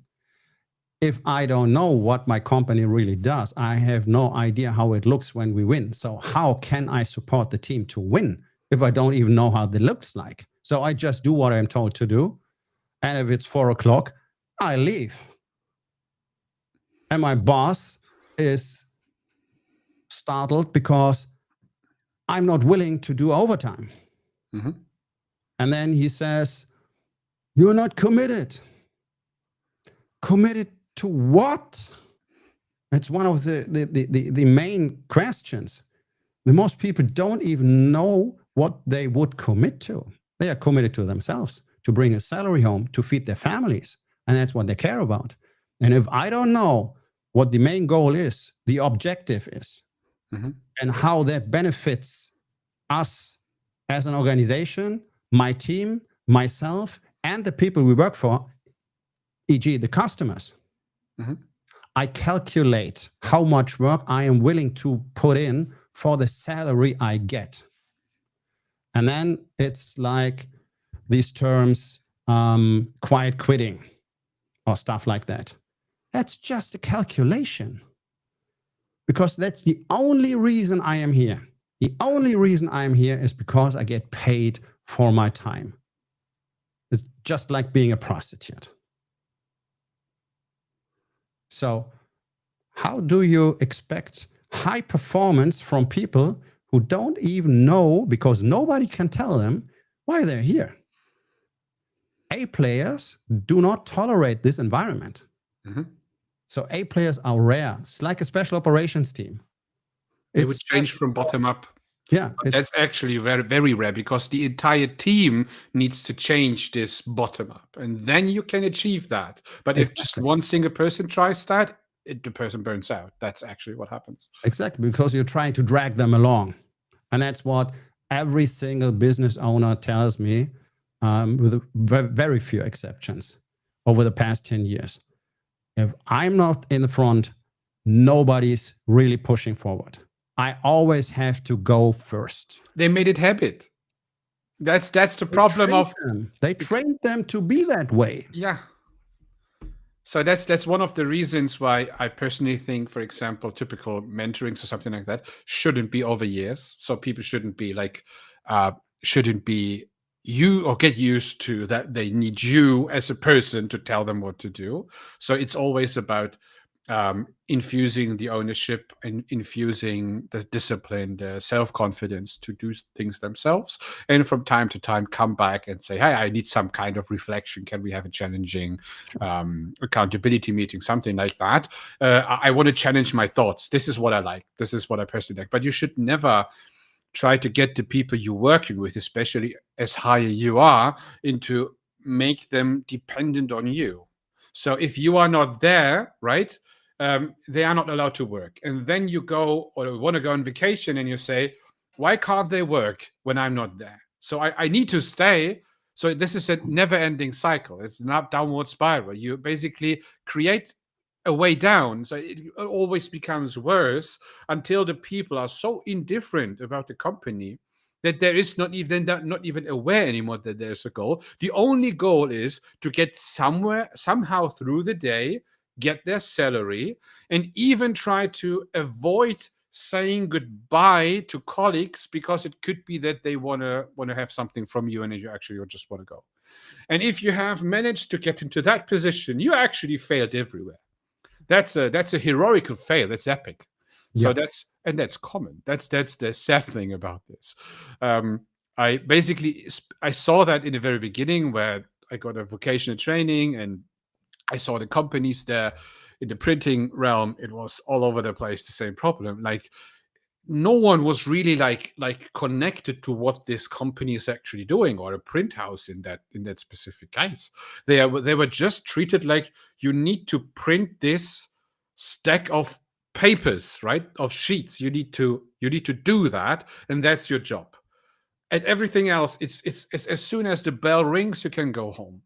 And that it was a huge issue for years to actually find good people for the middle management, for the high management, someone who wants, especially newer generations, who overtake the company from family members, because it was such a mess in so many companies that no one wants to take over this when they are a little bit of the newer generations. They have the internet now. They have a lot of sources where they can read things. Audiobooks are now there available. So podcasts, we have way more information about how things should be. And then we see the status quo, even though we don't know how to change it. We sense that, oh, this is maybe what they're talking about, not the best. Maybe I leave it. So you even have the problem of the offspring. There is no one willing to really take those positions so that people are actually feel promoted into those positions. No one is saying, oh, it would be a good idea to actually become a team lead or a engineering manager. It is like, so in tech, in fairness, there are sometimes these kind of things where juniors say, how can I make my way to an engineering manager? What do I need to learn right now? Okay, this technology, this technology, this technology. So there's no one willing to say, okay, let's do my 3 or 4 years of junior now, or even a session where I'm actually an apprentice in what I do, then a junior, then a journeyman, and then I become the senior. And maybe then I think about, how could it be that I actually lead 20, 30, 40 people? That's so interesting that in the notion of the society we have, that's not in Germany. Actually, what I was talking about was Germany. Now I'm talking about the American society, which is totally different. There you have the other extreme, there where juniors try to make a boot camp. It's 3 months of intense programming until weekend and these kind of things, and then they try to get into a leadership role at some point. That is so wrong as well. So either ways are bad. So in one country, you don't have good offspring for leadership. And in other countries, they try to jump basically a leap from zero to hero. And I think there is, what we miss actually is that we need to understand that this is a life's journey. I need to start somewhere. I need to journey. And on some point, I get to the point where I want to be, but I need to prepare.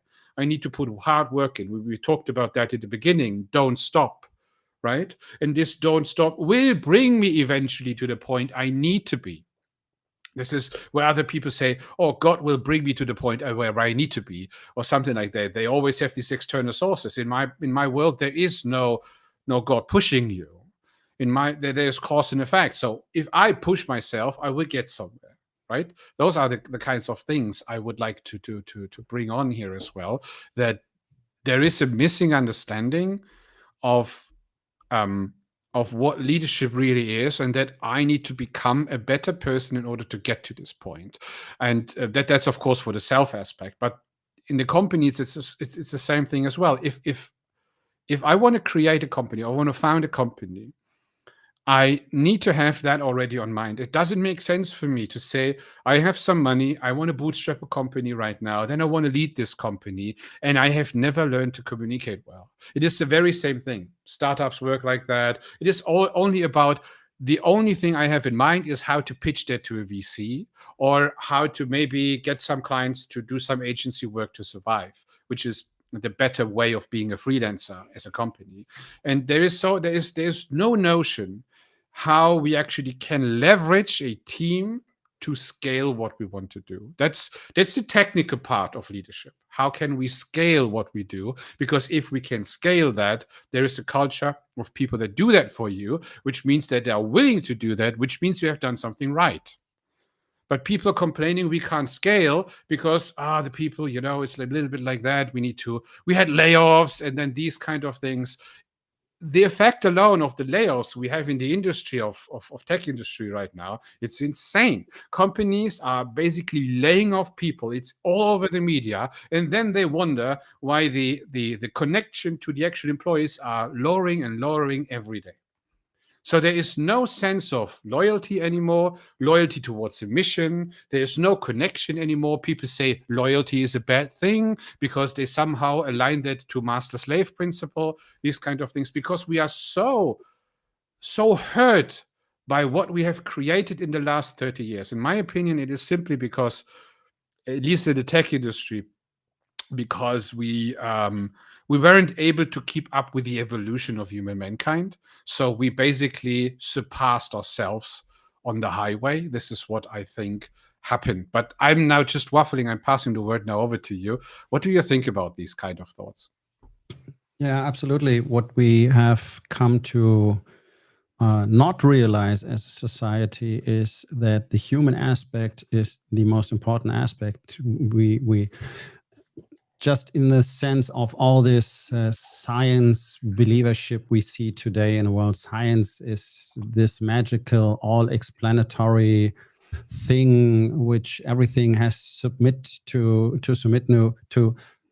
which is absolutely not true. Science is the way to gain more knowledge. It's not an absolute point. That's a misconception. And we try to categorize people by their technical capabilities. Doesn't matter which business you're in. So if you're very good at what you do, you're a good hire. By ignoring the human aspect, which means ignoring how to build good teams, I just assort people which I assume to be very good in their field. And this is exactly that notion. If I find the best people in their field and put them together, then I have the greatest company of all time. It's like if you take a transmission from a, I don't know, Lamborghini and the motor from a Ferrari and the chassis from a McLaren, and you put them together, you don't have the greatest sports car. You have an assortment of good parts, which is not working as a car. And this is this misconception. You have to have these technical skills so you can become a leader. You can get into a leadership position. And I think it's probably good if you have a general understanding of what your team is doing. Okay, do you have to be the best programmer to manage a team of programmers? I don't think so. I don't think that's necessary.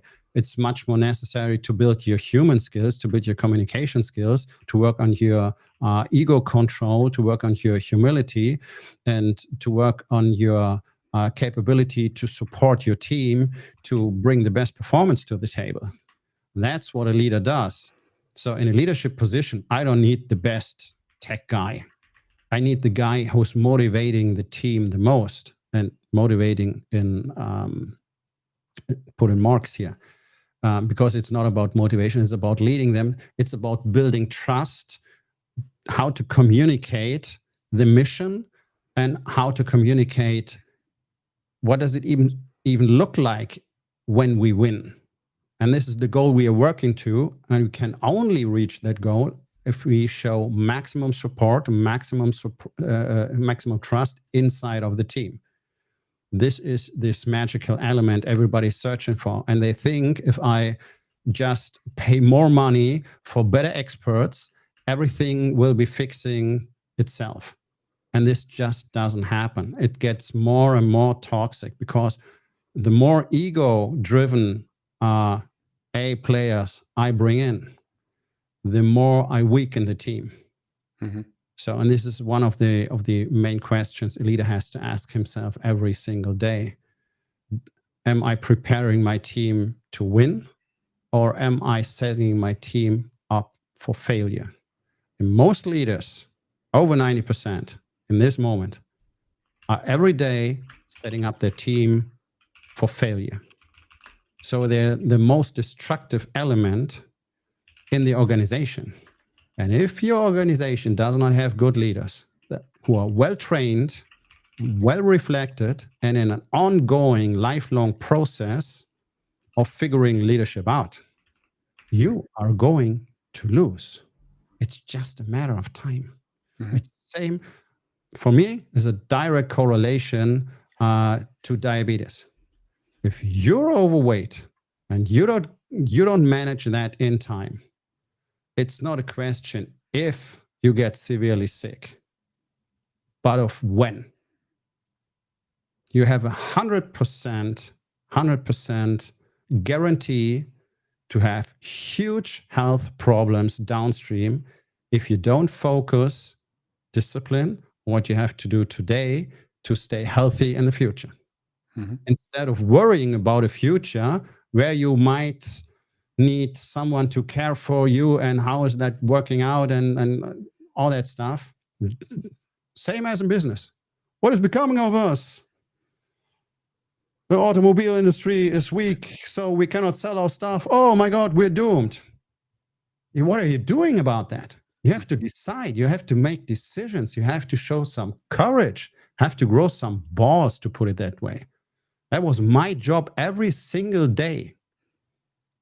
Extremely sick people, to prevent them from dying.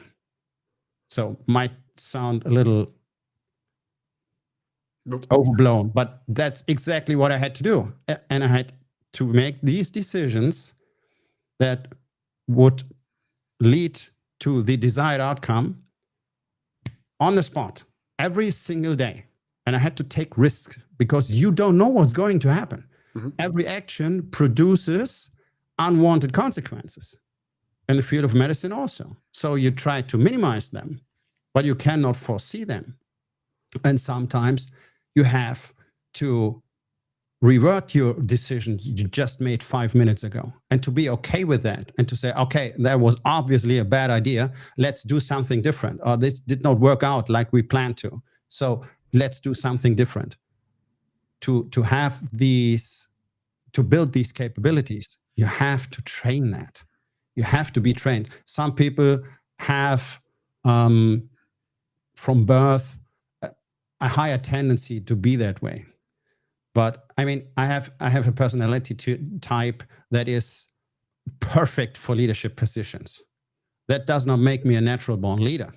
Mm-hmm. That's an illusion. It's a complete illusion. There are no natural born leaders, and you're not born this way, and you cannot jack off on the fact that you are so great from birth because you were always good with people. That doesn't mean jack. You have to train specifically in those situations you meet every single day, how to get better and better and better, and to communicate better, and to support better, to support your team better. And that's your actual job, not to do the best job in the team. And that is exactly what goes for the SEAL teams. SEAL teams, every member of the SEAL teams has usually some special training. Some are breachers, some are snipers, some are medics. Everybody has basic skills in every field, right? But not every SEAL is a sniper. That's a totally different thing. Sniper school, etc. So the team leader is, with a fairly high probability, not a trained sniper. So he cannot tell the sniper how to do his job. That's what leaders usually do in every industry. They tell people that know probably more than themselves how to do their jobs. And they make the decisions, and they direct them, and they control them, and they micromanage them instead of leveraging them. So the team leader of a SEAL team would say, okay, over there, find your position, get Overwatch, support the team. That's the mission. Where he goes to, where he actually gets into position, what his Overwatch will be, which angles he has to get, that's totally up to him, because he's a trained professional. Why would I tell him what to do if I'm not the trained professional? And I don't need to, because I have to manage the team. I have to tell the breacher, go there. I have to tell the sniper, go there. And I have to tell the other guys, go there. And this combination of forces leads to our result.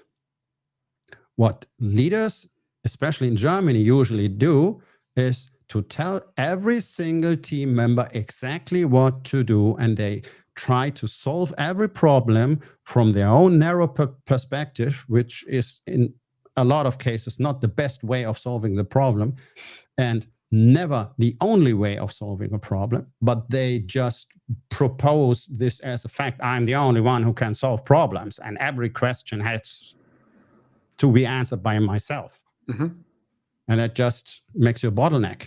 The leaders are usually the bottlenecks of the companies, of the teams, and they diminish performance at a high rate, and they are the main cause for attrition in companies, and thus they are the main causes for high and totally unnecessary costs for companies.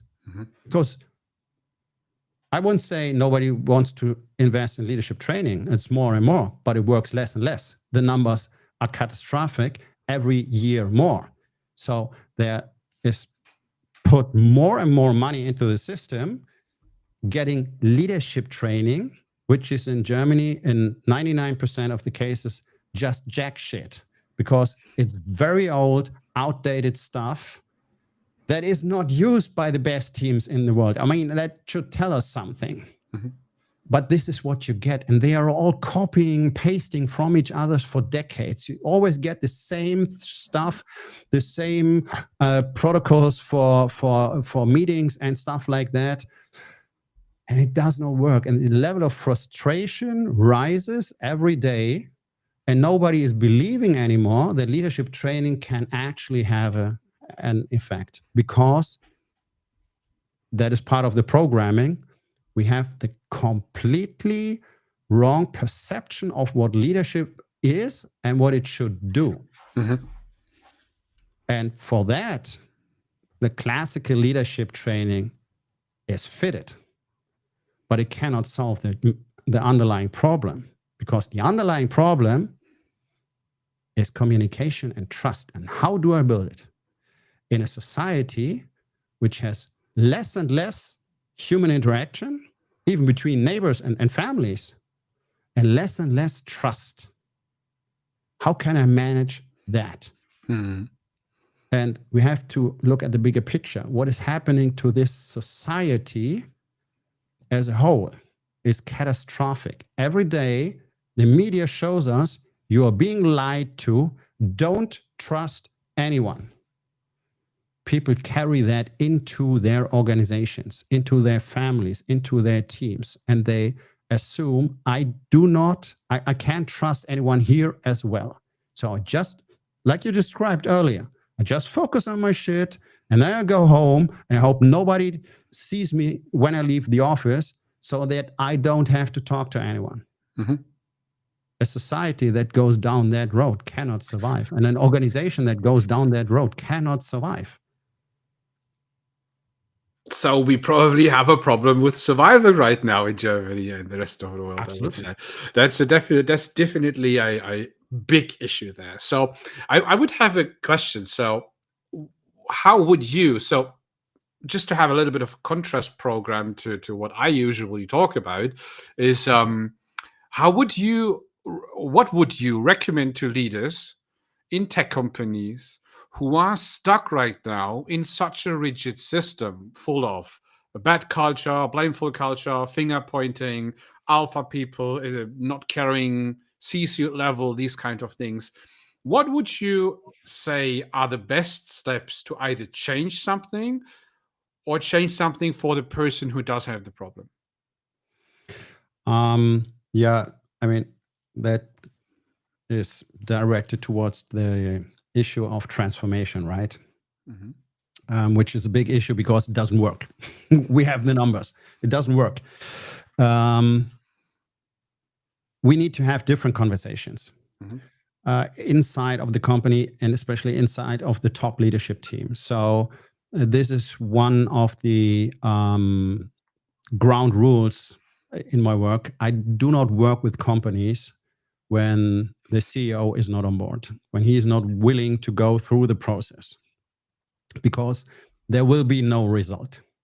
The system will always recur to its original state, which is usually caused by the top leader. So when the business owner is having this mentality, they should do something, get someone to teach them, I'm out. So that's one of the main issues. The most business owners themselves are not willing to take a good look, painful look at themselves and work on their character. Mm-hmm. Character building, self-growth is the foundation for growth in every area of life. So you cannot expect to see external growth in your company when you don't grow as a person. Because what you see right now in your business is the result of your current state of growth. It's just that simple. And if you knew how to lead better, you would already lead better. So it's just an illusion to think this will fix itself someday. I just need different people. It's like when people say, oh, I'm always meeting the wrong women, or I'm always meeting the wrong man. If that happens 3, 4, 5 times to you, who is the common denominator in that game? So when you constantly need new people because those are not working, or those are not functioning, who's the common denominator? Everybody out there is that bad? Nobody wants to work anymore? I would challenge that idea. Most people want to work, but they want to know why. They want to understand why. So to cut it, it's this fundamental shift in the mindset just to say, I don't know. That's it. I don't know how to lead people. And we need to have a different conversation and to find out how many people of my leadership team are actually willing to have this look at themselves and to have someone coming in to tell them what's not working and why it's not working, because that's the start of the process. I would guess that's the same in coding. I need to find out why this is not working, and then I can fix it, right? That's usually what we do in medicine. That's called diagnostics. Mm-hmm. What most businesses do is fixing problems, what we call symptoms. So I'm constantly entertaining myself with fixing problems, because this is what I do. This is what leaders do. This is what managers do. Most are just bad managers, and managers are there to ensure performance and to fix problems. So if it's my job to fix problems, I'm not having a job if there are no problems. So I will subconsciously create problems in the team that I then can fix, so I can ensure my position and establish meaning for myself in my work, because I'm the one who fixes the problems, right? Mm-hmm. So we need a different mindset. I don't want to be the one who fixes problems. I want to be the one who supports the team to help them fix the problems. It's a totally different mindset, a totally different conversation. And that sounds obvious and simple, but there's a very, very meaningful aspect to it, because people have to give up their current identity. They have to do this identity shift. So if I'm not the problem-solving manager anymore, which defines me, who am I? And that is scary. We have to acknowledge that it's scary for people to go through this transition. And that's another point why top management has to be on board, because it's a we thing. Mm-hmm. We are going into that. We will learn how to do this better, and we will create along the way our new identity, which will be, we are good leaders. So I can show people what is the end of the journey, what will be the result of the work. And if we start to have that communication, hey, I think we need to do things differently in leadership. I think we could need some support. I think we should learn how to communicate better. I think we should find out why we always have the same problems. Meaning, we need diagnostics. I need to know what I want to treat instead of just feeding you pain pills or heartburn medications. Why do you have that in the first place? What is the underlying problem? And I can tell you that every single problem, not only in your business, but in your life, is a leadership problem.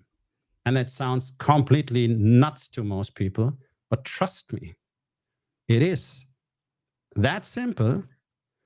And if you understand and apply a small set of rules to your life and use it as a blueprint that you just put on your problem, and you see exactly which law of leadership, which mindset of leadership is broken, then you know what to fix, and you fix the underlying causes.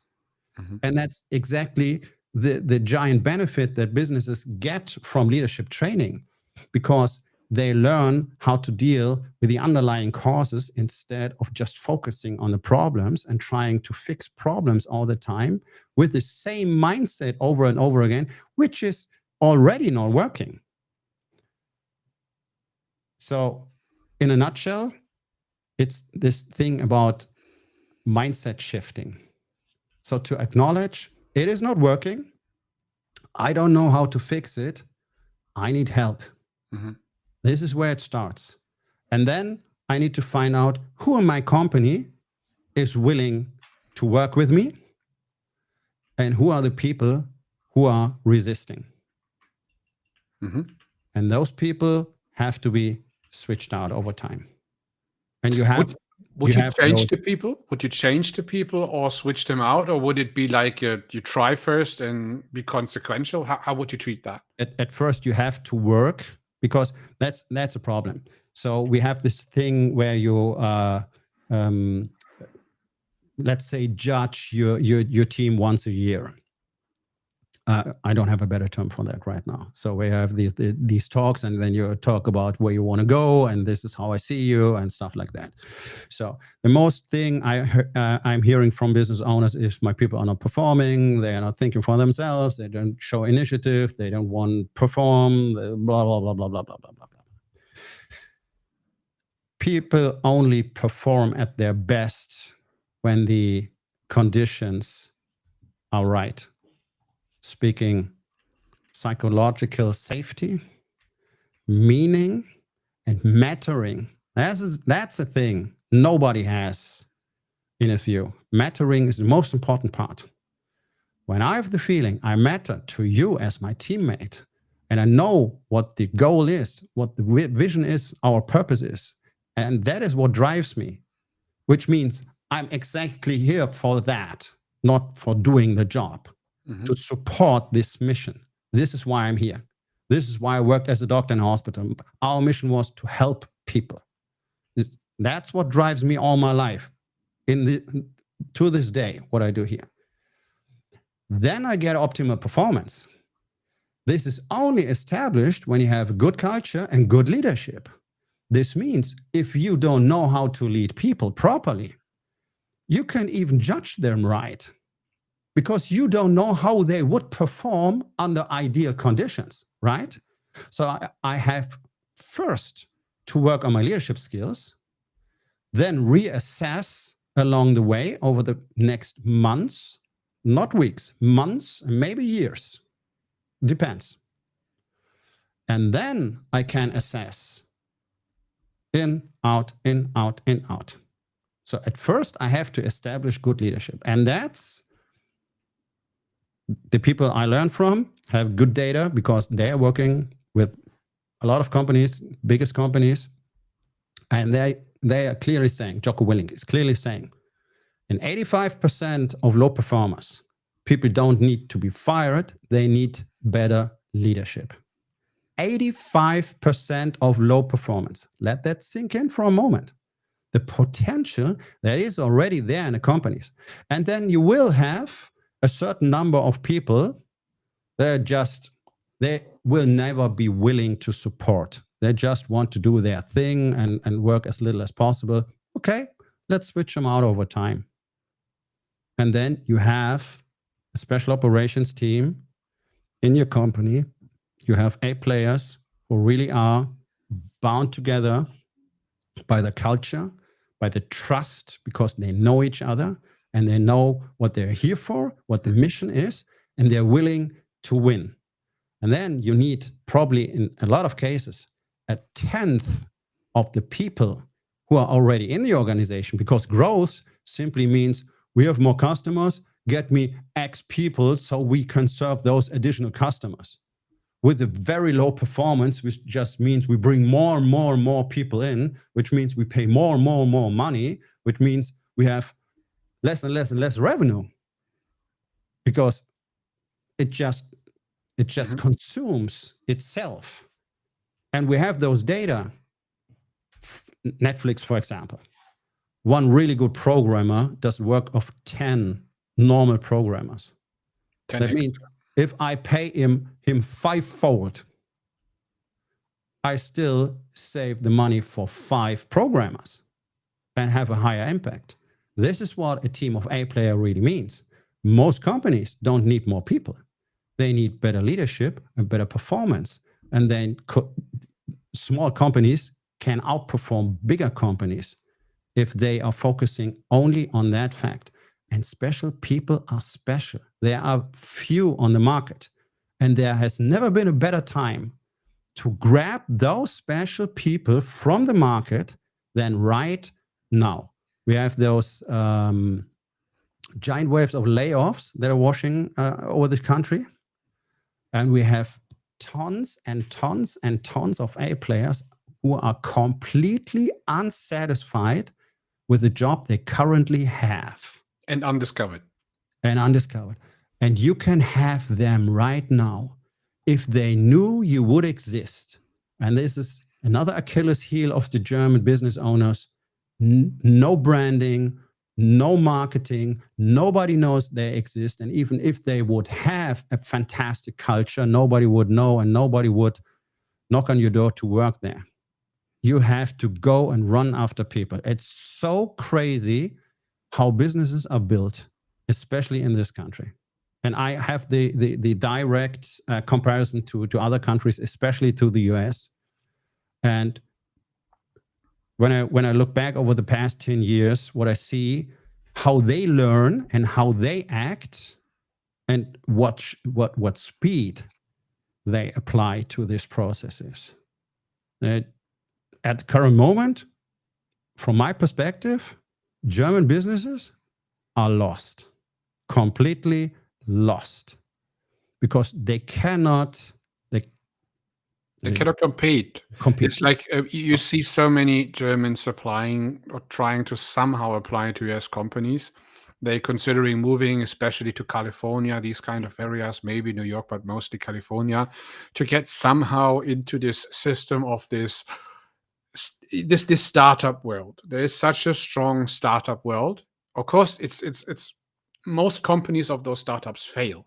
Yeah. Kevin O'Leary says 8 out of 10 fail, right? So you need to invest into 7 startups. This is the idea of him, and it's true.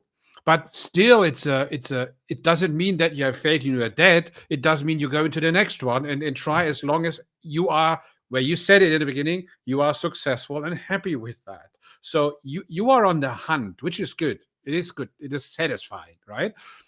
Here is a little bit more like you lose to people, to other countries, while we ourselves considering our world, or still this country, as a innovative first world country, which isn't, especially in the digital world, not the case. No. It is simply not. During the entire school system, you don't see a single bit of technology, digitization, internet, or even AI. It is non-existent. While in other countries, it more and more becomes you need to understand that because the companies need that. So our school system is not bound to the educational, to the actual industry.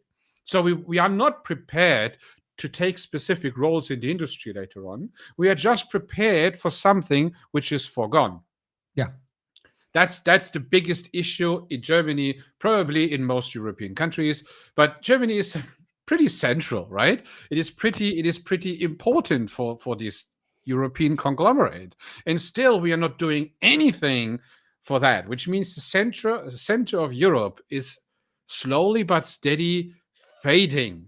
Yeah. It is not this country anymore, this wonder country, right? Which it is somehow unbeatable from the Prussian tradition towards everything else, right? It's like what we have achieved, how we rebuild things.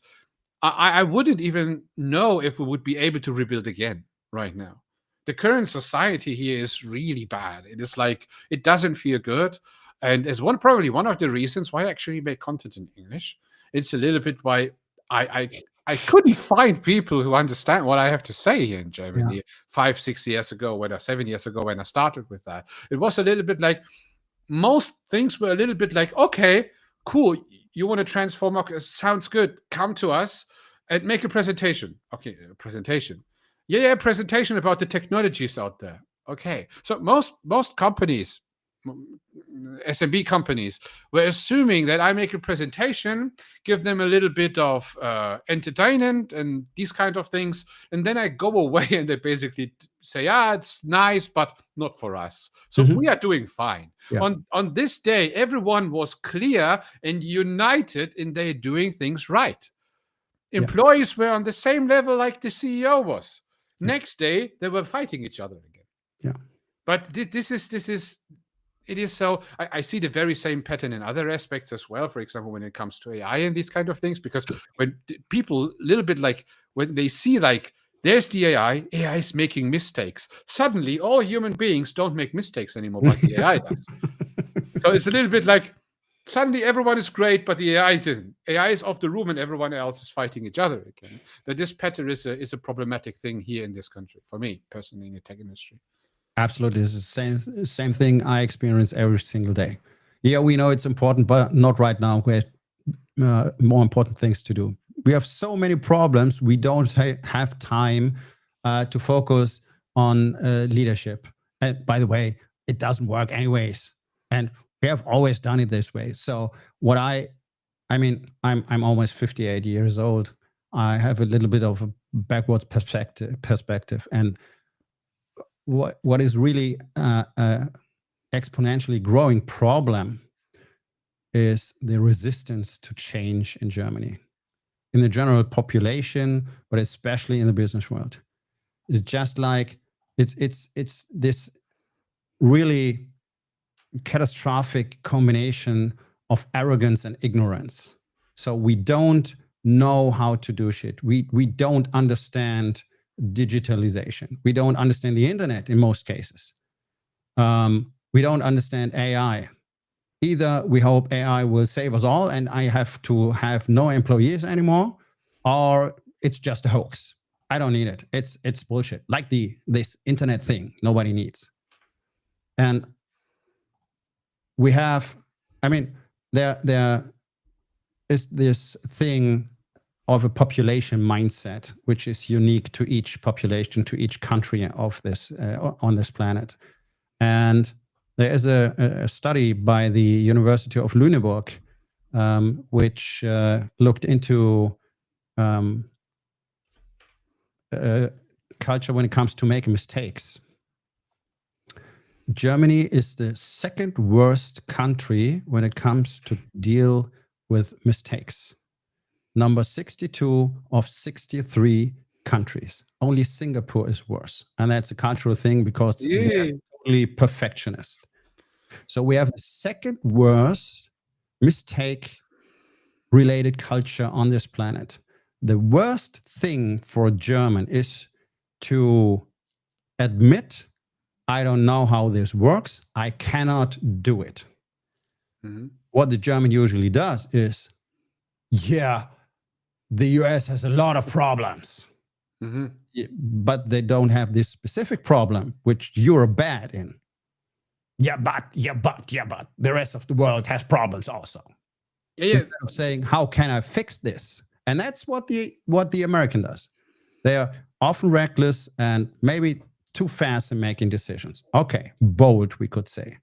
But there's this saying, the US always makes every possible mistake and then finds the best solution. And the Germans just keep repeating always the same mistakes without even looking for a solution.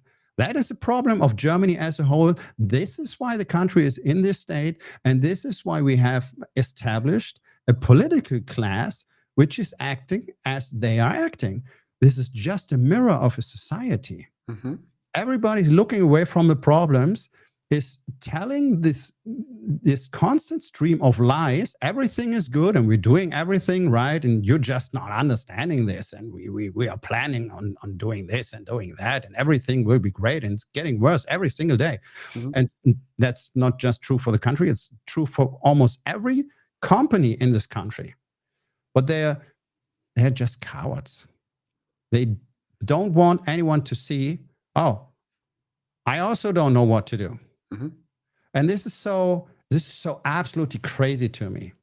So they watch their companies burn because they don't want to raise their hand and say, hey, I don't know how to fix this. Can anyone help me? Mm-hmm. Because then somebody could see that they don't know what to do and could point the finger and say, you don't know what to do. You're an idiot. No, I don't want that. I just ordered my new Q7 so the neighbors can see that I'm a successful businessman. Yeah. 6 months later, this car is towed because I'm broke. And now everybody sees on the big stage, without any further ado, that I failed. And that's exactly what I tried to prevent people to see, that I don't know how to do it. Now everybody sees that you had no fucking idea how to manage this thing, crisis, whatever. This is absolutely nuts. This is almost, from a medical perspective, concerning, because this is kind of schizophrenic. It is. This protracted need to ignore reality because I could feel bad if I realized how things are really are. This is the real problem of the German marketplace. Mm-hmm. And that's basically resistance to change cultivated. That's we have cultivated the wrong things. That's the problem. So we are good in what we do, but we've basically the wrong mission. So we basically cultivated, as I said a little bit earlier, I think that had to do with the golden age.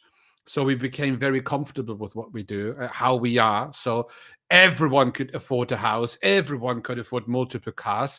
There was basically no poverty anymore in Germany. And it's back. Poverty is back. There's a lot of poverty. So right now there's this, you need to have a gross income of 3,600 euros a month as a family to not count as poor anymore. And when I started with my vocal training 2.5 decades ago, that was quite a large sum of money to earn. That was like a little bit like, oh, that's good income. And today, that's basically the threshold to poverty. And that's horrible. And no one is actually standing up and saying, we need to change something. No, they stand up and they say, our politicians need to change something. And maybe we can wait 4 new years and it will become better. Next time I vote this party and then things become better. I feel so, yeah, right? And I find the other people who vote this party as well and have done my job. And this is a big problem. They don't try to change from bottom up. So if you would remove the leadership of the country and everyone would suddenly have the leadership skills, self-reflection, these kind of things, which we were talking about today, you would suddenly see that the country would work better than before. Yeah. And you would have what you actually want to have in a team, that no leader is required. And that is so far away in Germany from every form of reality. You don't have that in the family, on the family level. You don't have that on the neighbor level. You don't have that in company levels. You don't have that or don't see that amongst parents in kindergarten. You see that nowhere. It is all about being comfortable. Don't get into new problems. Try to avoid challenges. So this resistance to change is the underlying issue here. And that's probably not only about Germany, it's probably everywhere on the world to some degree, but Germany is very good in that one. Yeah. To really lie to themselves, to yourself as a citizen, that actually everything is good when it comes to problems. But when a problem hits you, you want to change something, but not today. So it is always about, oh, we can change tomorrow, we can change next year, we can change in 4 years when the political system might change. In fact, it hasn't changed for decades. It's always the same show.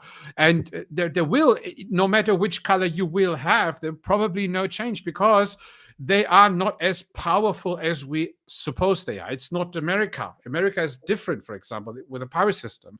We don't have that. We're living in a democracy and we blame politicians to be not democratic anymore, but we don't do anything. Democracy means everyone is contributing to the state. No one is doing that. Everyone is complaining.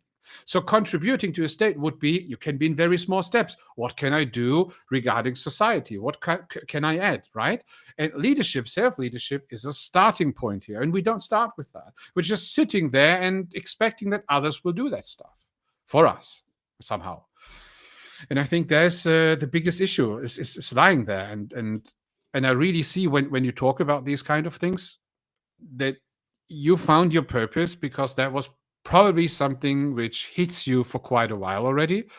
And you made that your mission, even though it feels like probably an impossible mission to do. But if we see the small steps, if we see that we can change at least some people in our life, and those people later on will change something as well, this is, I think, a mission worth following.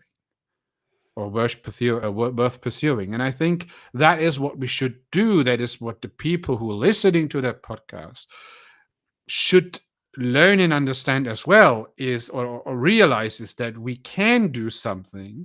And it is about the summation of things. So we can do negative things in the summation by neglecting everything, by being comfortable, or let's say do something in order to accumulate little successes over time, even if it starts with some failures. That's okay. It's totally fine to fail, but then we will see those successes. And when we have this summation of successes again, when we put ourselves a little bit, let's say, not so important on a level, so put ourselves behind and put the mission in front of us, put the future of our children in front of us, and really say, what can we do to provide a better world for the next generations to come? That would be a good starting point. But most parents I personally know don't even think about that. They think about when can we bring the children to bed so that we can watch the next series, which we need to binge through. We are just halfway through our biggest issue. We need to get through this series on Netflix. And this is what, what we see in companies as well. I would have another question for you. I was writing that down. So there are people out there who try to be that, who listen to podcasts like this, who read books, who are somewhere in the journey to become that, who try to maybe even journaling, these kind of things, but they are stuck because there are some companies you won't change. We're just talking about that right now. There are very rigid companies, very neglected societies there. What would you tell people? When is the right moment to change something fundamentally about that? What I mean by that is, when is the right moment to leave, and how long should we wait to leave before we actually, or try to change something before we actually leave? That is what many people ask in posts, DMs, and these kind of things. And I have my personal way to answer that, but I would be very curious how you see that. When you find yourself recurring in an environment where you're not comfortable, where you're not happy, where it doesn't feel good, leave. Don't wait. This is just typically human behavior to arrange with the pain, because a change seems so uncertain and unsafe, and that's just human. That's just the way our brain works. That stems from our long history as humans. And then they calculate, what do I have here? I have a safe job, I get my salary, these are the problems. I know how to deal with them. I know the bad guys in the company. I know to navigate. I just stay, I arrange.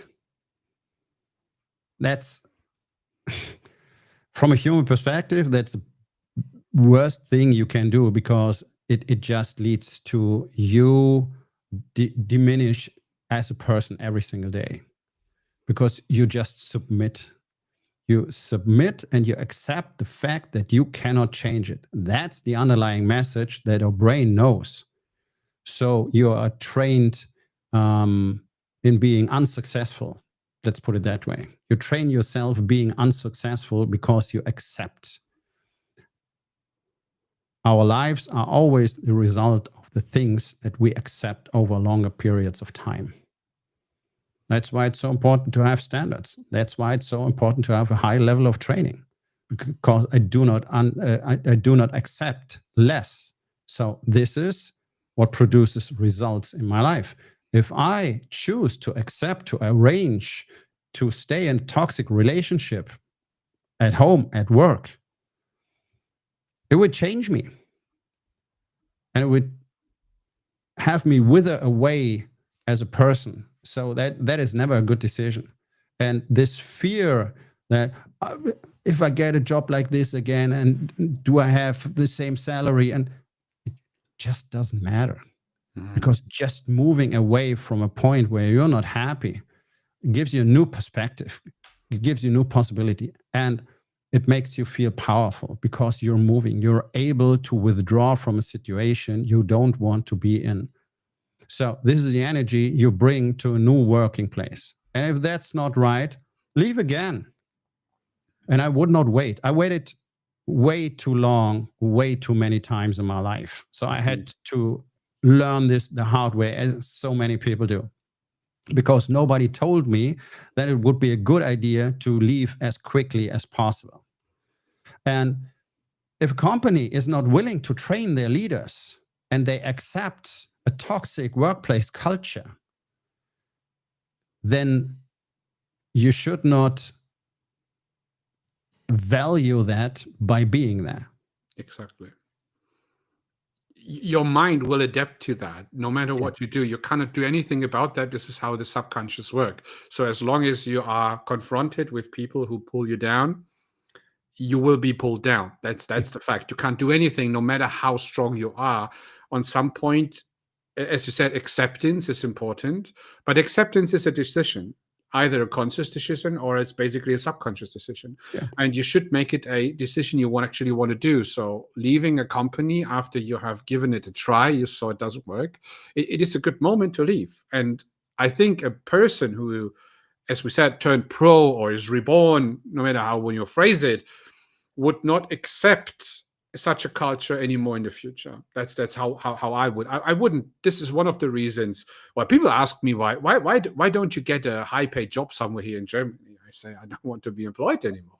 I can't. I simply cannot. I saw so many bad environments that I made it my mission to create the own environments I think how they should look like, and I want to help others create environments where they like to thrive in, where they like to they're looking forward for Monday, and they see like, okay, it's weekend now. I like my weekend, but I'm looking forward to see my people again next week. Yeah. So that is a healthy relationship between, or that's what people would like, something like the idea of work-life balance. I don't think there is a work-life balance, because if you really are aligned that it's the same thing, so you work on your life, and your life is your work is part of that, so there's no differentiation between those both, and this is what we need to learn. And I think I agree, you should leave very early on to actually get to the point where you can align yourself. And I think that was the singer thing which made me extremely unhappy with everything. It pulled me down in a way that I was unable to really take care of myself anymore. That was quite a time ago now already, but it was really painful for me to be there. It was like, it was pulling me down. I was a different person than I was today. I was in very many aspects mean, because I was in grief all day long. I never got out of this spiral of grief. I was angry on everyone. I was blaming everyone else. I was never the one who's doing things wrong. I lived in Germany all my life. I was always trying to avoid being the person who the finger is pointing on, these kind of things. And that made me a person I don't want to meet today. I don't want to work with today. When I take a look back, this is one of the reasons why I put so much effort and time in not becoming the same person again. So this is the reason why I have a baseline, because I know who I want to be. I don't regret that, as I said, but I take that as knowledge, as something, as an example, as a challenge, that I don't want to become that anymore. Yeah. And so changing is important, and aligning let's say your purpose with your work is extremely important. I think it is, if I go further on this line, that is the only way how you can actually become happy. Because you cannot say, oh, I want to become rich, I want to win in the lottery, and then I don't need to work anymore and I'm happy. That's not the case. You will be extremely unhappy when that happens. And I think you can get a time off, right? But you need to create something. I think the human being is created. That's my spiritual partner. I think the human being is or was created to fulfill a purpose. Nothing is without intention in this universe. It is all with intention. And the intention was that the human being can create things. The human being does have a brain. The human being is capable of doing so many things. The majority of people is basically just living. It's just living somehow. And the only reason why this works is because we have built up society on the shoulders of giants in the past, right? And they just rip parts out of that until there's nothing left anymore. They don't build the same for the children. Instead, we blame the children, the new generations, for being lazy and these kind of things. And this is what hurts me in some way. And this is where I want to change something. Yeah. 100%. It's not about contribution anymore. It's about consumption. Exactly. The current generations just consume what the elders have built. And that's really a fucking shame. That's not only spiritual, but it's also a psychological fact. Nothing makes people as happy as contributing to a general cause, to a higher cause. Means to support others and to get better as a person every single day. Those are the two elements. This is the human purpose on this planet. This is ingrained in our DNA. We need to support others. We need to contribute. We want to see the results, and we want to be recognized for that. We want to matter for that cause. And to do this from day to day, better and better, means to grow as a person. This is a full circle. And if you do that, you will be extraordinarily successful in your life as a whole, and you will end up well in the end with all the grief and problems and failures and stuff like that happens on the way. That is part of the process. People are aiming for being lucky without knowing what without knowing what happiness really means. They think that's an end result, that's a state. Mm-hmm. To sit here having Netflix, tons of shitty food to eat, nothing to care about, no resistance in my life. I feel good. This is happiness. No, it's decay. We are celebrating this society is celebrating decay. Mm-hmm. And that's the opposite of self-leadership. Self-leadership means self-improvement, and not in the sense of all those bullshit coachings, life coaches, and stuff like that. It's just understanding yourself better and realizing how you can do better every day to level up your standards a little bit every single day, to heighten your level of training in every aspect of your life every single day, because that's a simple universal truth. There is no consistent state. There's growth or there's decay. So we have fallen in love with decay and label it as being satisfied. Happiness is a process. Happiness is earned. Happiness is made every single day. It's not a concurrent state. I'm happy all the time. That's what people think of being rich. Being rich means you're happy all the time. I had a customer on my last workshop in September who's doing personal security for billionaires. He said, without spilling out any details, those are the most spiritually broke and unhappy people you can imagine on the planet. Mm-hmm. And everybody thinks that's the main goal because that's part of your program. That's part of your operating system that has been implemented in your mind. And at the same time, what has not been implemented is the discipline, the will to work for a result. People say, oh, that wasn't for me, or I did everything I could, but I couldn't achieve it. That's always a lie. Look at the legends in sports alone. Every one of them was labeled a total loser and made the decision, what did you say to me? Mm-hmm. Fuck off. I will show you different. That's a fundamental truth. That's not part of our operating system in the society. So if we look at it that way, we are programmed to not become leaders. That's why it's so inobvious to us what is to achieve, to do, to become a leader. And what you said a little bit earlier, if everybody would achieve self-leadership and just look in his small circle, how can I contribute? This would be a totally different society. And we would create totally different leaders on every level because they stem from our middle. So if we don't produce this collective of individuals we can choose our leaders from, we will always get the same person. As you said, it doesn't matter. Elections are just a Truman Show. There is no historical proof for a system where elections would have made anything better at any time. You have a good leader, as we did right after World War II, things work.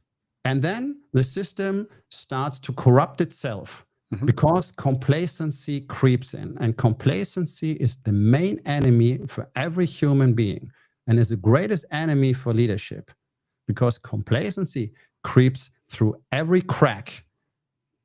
And you have to fight it every single day because it gets you as quickly as you can imagine. Mm-hmm. Especially on days where you're weak. It hits hard. Exactly. And in the chaos, and when you're weak, and when it's dark, and when things go bad, That's when you find out who you are. As you said, Germany was used to everything is working, everything is cheap, it's raining money on idiots, energy is costing nothing, we are the greatest in the world, there's no fucking problem. And now we tell ourselves the story, we are the greatest in the world, we are the Germans, and we have everything figured out. And then you change certain parameters, and suddenly there's nothing left, and nobody is able to react properly to the new situation because everybody got complacent and nobody achieved the standards and the level of training that are required to adapt to new circumstances. That's what's missing. Resilience and anti-fragility. This is a whole country that is not trained to resist chaos and to react, to adapt to new circumstances. And that's exactly the same thing that happens inside of the companies. They realize, managers realize it's not working. No matter what we do, it's not working with the people.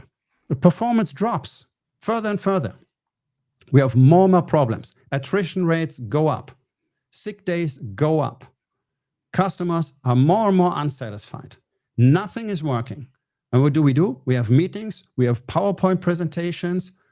There's a lot of talk going on. Nobody's focusing on the real issue.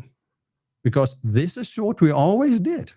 And it always produced results, which could have been much better 20, 30 years ago already, with all the perfect conditions we had. But now the conditions are bad. And that's when you realize what it's really about when you look at someone. Mm-hmm. Who is that person really?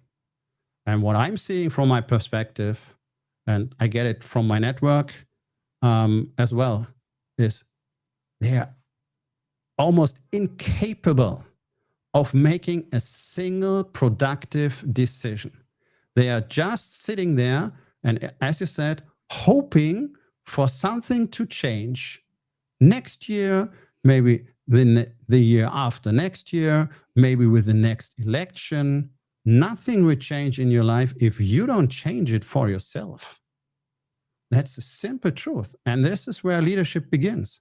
I need to change if I want different results. The world is falling apart around me. That was always true in every time in human history. Look at it. It's not so special. Oh, we are failing. The world is doomed. Never was. The world was never really in a good state overall. No. That never happened. No. Some countries had a overall good state, good time. We had one just right now, a golden age even. But the ages before weren't that good in Germany or Central Europe. They were for quite a long time full of war, poverty. There was basically a survival mentality everywhere, right? And I think that this will always be the case. There is this saying that progress equals happiness, which means that if we really want to have a current or an ongoing happy state, we need to be ongoingly in a progress of becoming better in what we do. This is what you described as be successful, aim for success, and never stop for that, right? And that's just this very same thing. Progress is the change towards success. Equals happiness. And people think like, oh no, but if we need to be successful, it'd be harmful. For example, if I want to lose weight, right? I need to put a lot of time and effort into that. And there will be a lot of pain. I will face extreme amounts of resistance to do that, especially on a baseline level. And even if you have done that, you will need to still have baseline discipline to pull that for the next years. And if you tell someone, oh, yeah, I was out there running for 5 kilometers. It was horrible. And then you tell that person, yeah, you need to do that for the rest of their life. They run away. That's like it is, right? And that's the same in the software industry where you have people telling, hey, we need to change something. You need to learn this. We need to go through this longer period of time, ongoing change. And there is so much that the word change is so often in there that resistance to change is basically kicking in in every sentence. And you really see that how the room is turning against you. that is so interesting to see that if you face a room, and this is what I was making a lot of content about that in recent years, because that was my personal experience when I joined those room of developers, sitting there knowing there's someone is coming to change something. That is already a very interesting starting point. You get into a room where you are very not welcome. That's the first point. Yeah. And then you start talking, and when you know how, you can basically turn the room towards you. Yeah. And if you cannot, which is most often the case, you go out, you are fired, go to the next gig, just don't talk about that one anymore. But you need to try. The first step in such a situation is how you actually turn the people towards you. And that's not all at once. This is mostly pick one or two people, changing their, working on their muse instead of the resistance, try to get them to think differently about the situation. And then all the people who were proxies to them anyway, they will turn towards you as well. That is how I managed to get those people thinking about those things. But then I saw that is not enough. If you do that, it works when you are there. It is a form of motivation in that moment you do. But it is extremely and incredibly hard to get entire teams to the state where they can do that without you. Because you need to establish leadership with them. So in order that they can, but it is even wrongly phrased by mine. It is, you need to infuse others so that they can establish the leadership, because they need to establish this baseline, this discipline, to actually keep it. And when people change, new developers coming in, other developers are laid off or something like that, especially with layoffs, you need to be able during layoffs to keep that discipline up. That is extremely difficult. But with every layoff you face, right? So we have market fluctuation, these kind of things.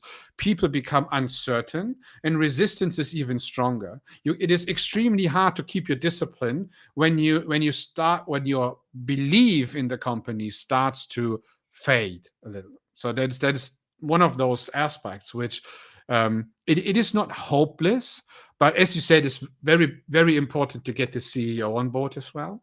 The CTO in tech industry is important as well. And those basically need to incorporate into the strategy of the company that these kind of aspects we have talked about now for nearly 3 hours, those at minimum need to be incorporated as the cultural requirements. We need to have cultural requirements that we need to make progress, and not by KPIs, not by burn down charts, because we can fake burn down charts. We can fake whatever, we tend to fake whatever we write down when we know it's read by someone else. This is the reason why I don't even show my journal to my wife. I show it to basically no one. And the reason is, as soon as I know someone could read this, I would write it in a way that it looks good. Subconsciously, I'm trained to do that. My generation was trained to do that, to please others. And this is what we need to learn. We need to be able to change something because we want to change something. And we need to infuse others to think so as well, so that they can create a culture to do that, which means that I think in order to create leaders, you need to be somehow in the background and not in the fore. So basically, you shouldn't lead in the front when it comes to tech industry, at least. And that is actually quite of a journey for most people there. Another thing is, we had 3 comments. I was missing them. I see that in my app. This is the only comments because LinkedIn doesn't work today. So we actually have that more as a podcast today, which is unfortunate. But this is how things are. Need to accept that. I would like to quickly show the comments, and then I think we should wrap up, right? Where is it? Okay, first comment was from Sokuyan. I hope I spell it right.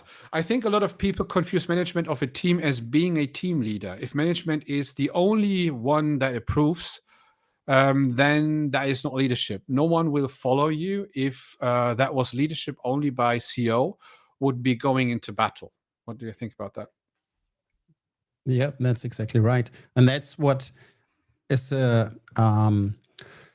popular misconception when it comes to leadership in the military, because those are, especially the US military, those are the guys who have really figured leadership out, because they are testing for 100 years and longer right now, and they are continuously evolving and learning and expanding their knowledge and applying.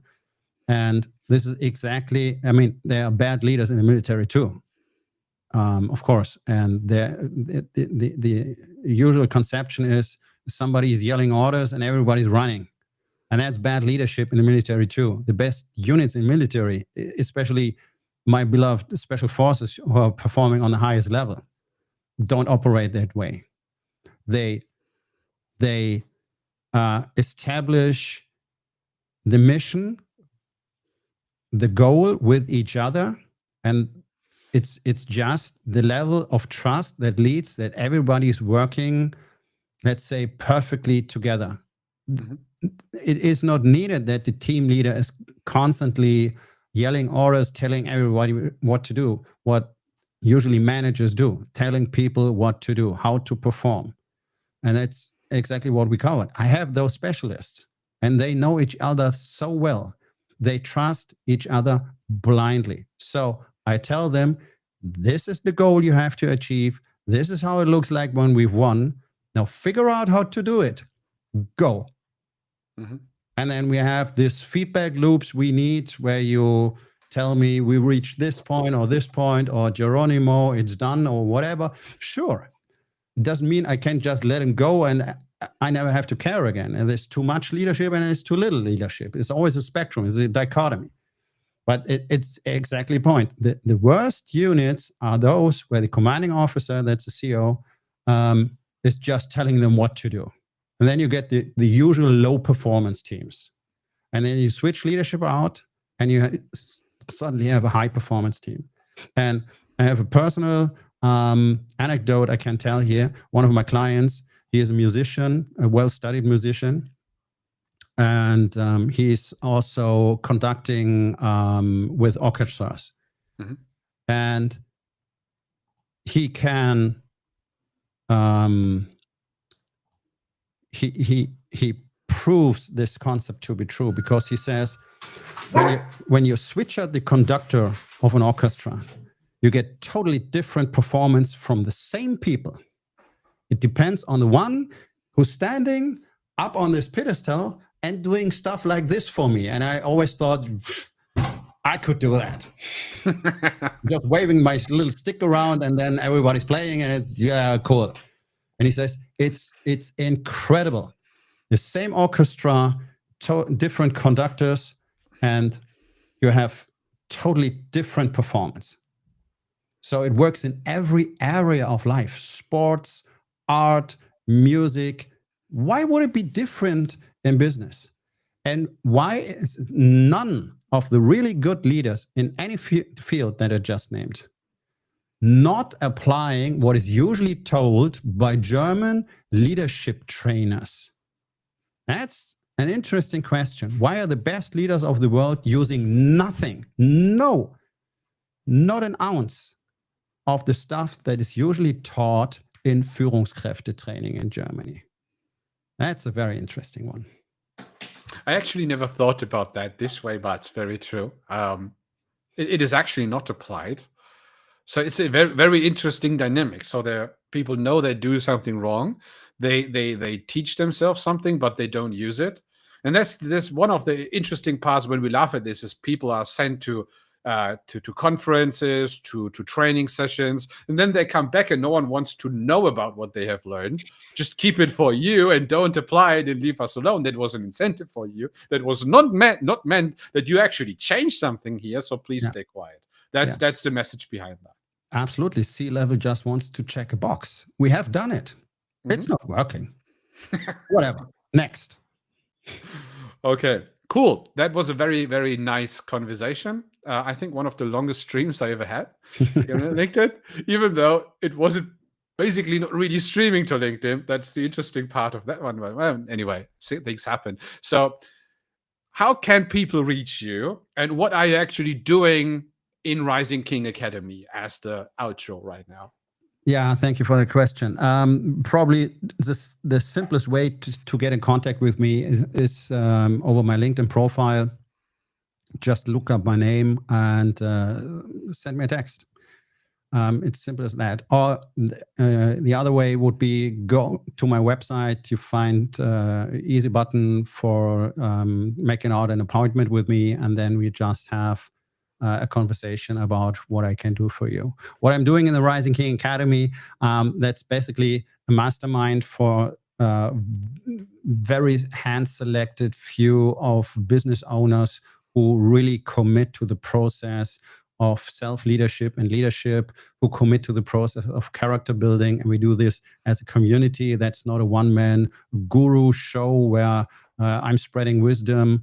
Of course, I teach the concepts and the systems, but it's basically like a SEAL team. We are learning with another, from another. We're supporting each other. I'm not the guy who knows everything. That will be bad leadership to assume I have all the answers. Just take it and fuck off. It's a real community, and we do not only cover business, because as we said to the beginning of the stream, all the aspects of our lives are interconnected, and I want to live every man. The have it all lifestyle means being successful in business, in the personal relationships, in your spirituality, and in your physicality. And yes, it's not so complicated to have all of that at the same time if you know how to do it. And that's what we do in the Rising King Academy. The name is carefully chosen because it's about building the king that lives inside every man. Mm-hmm. Interesting, very interesting.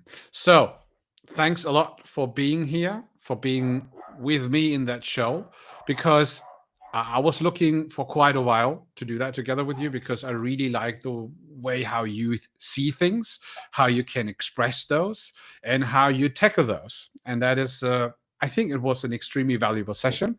And there will be the recordings. Everyone can listen to that if you wasn't be able to join everything because we had some issues today. And yes, looking forward to do that someday different in the future again. So that would be a nice thing as well.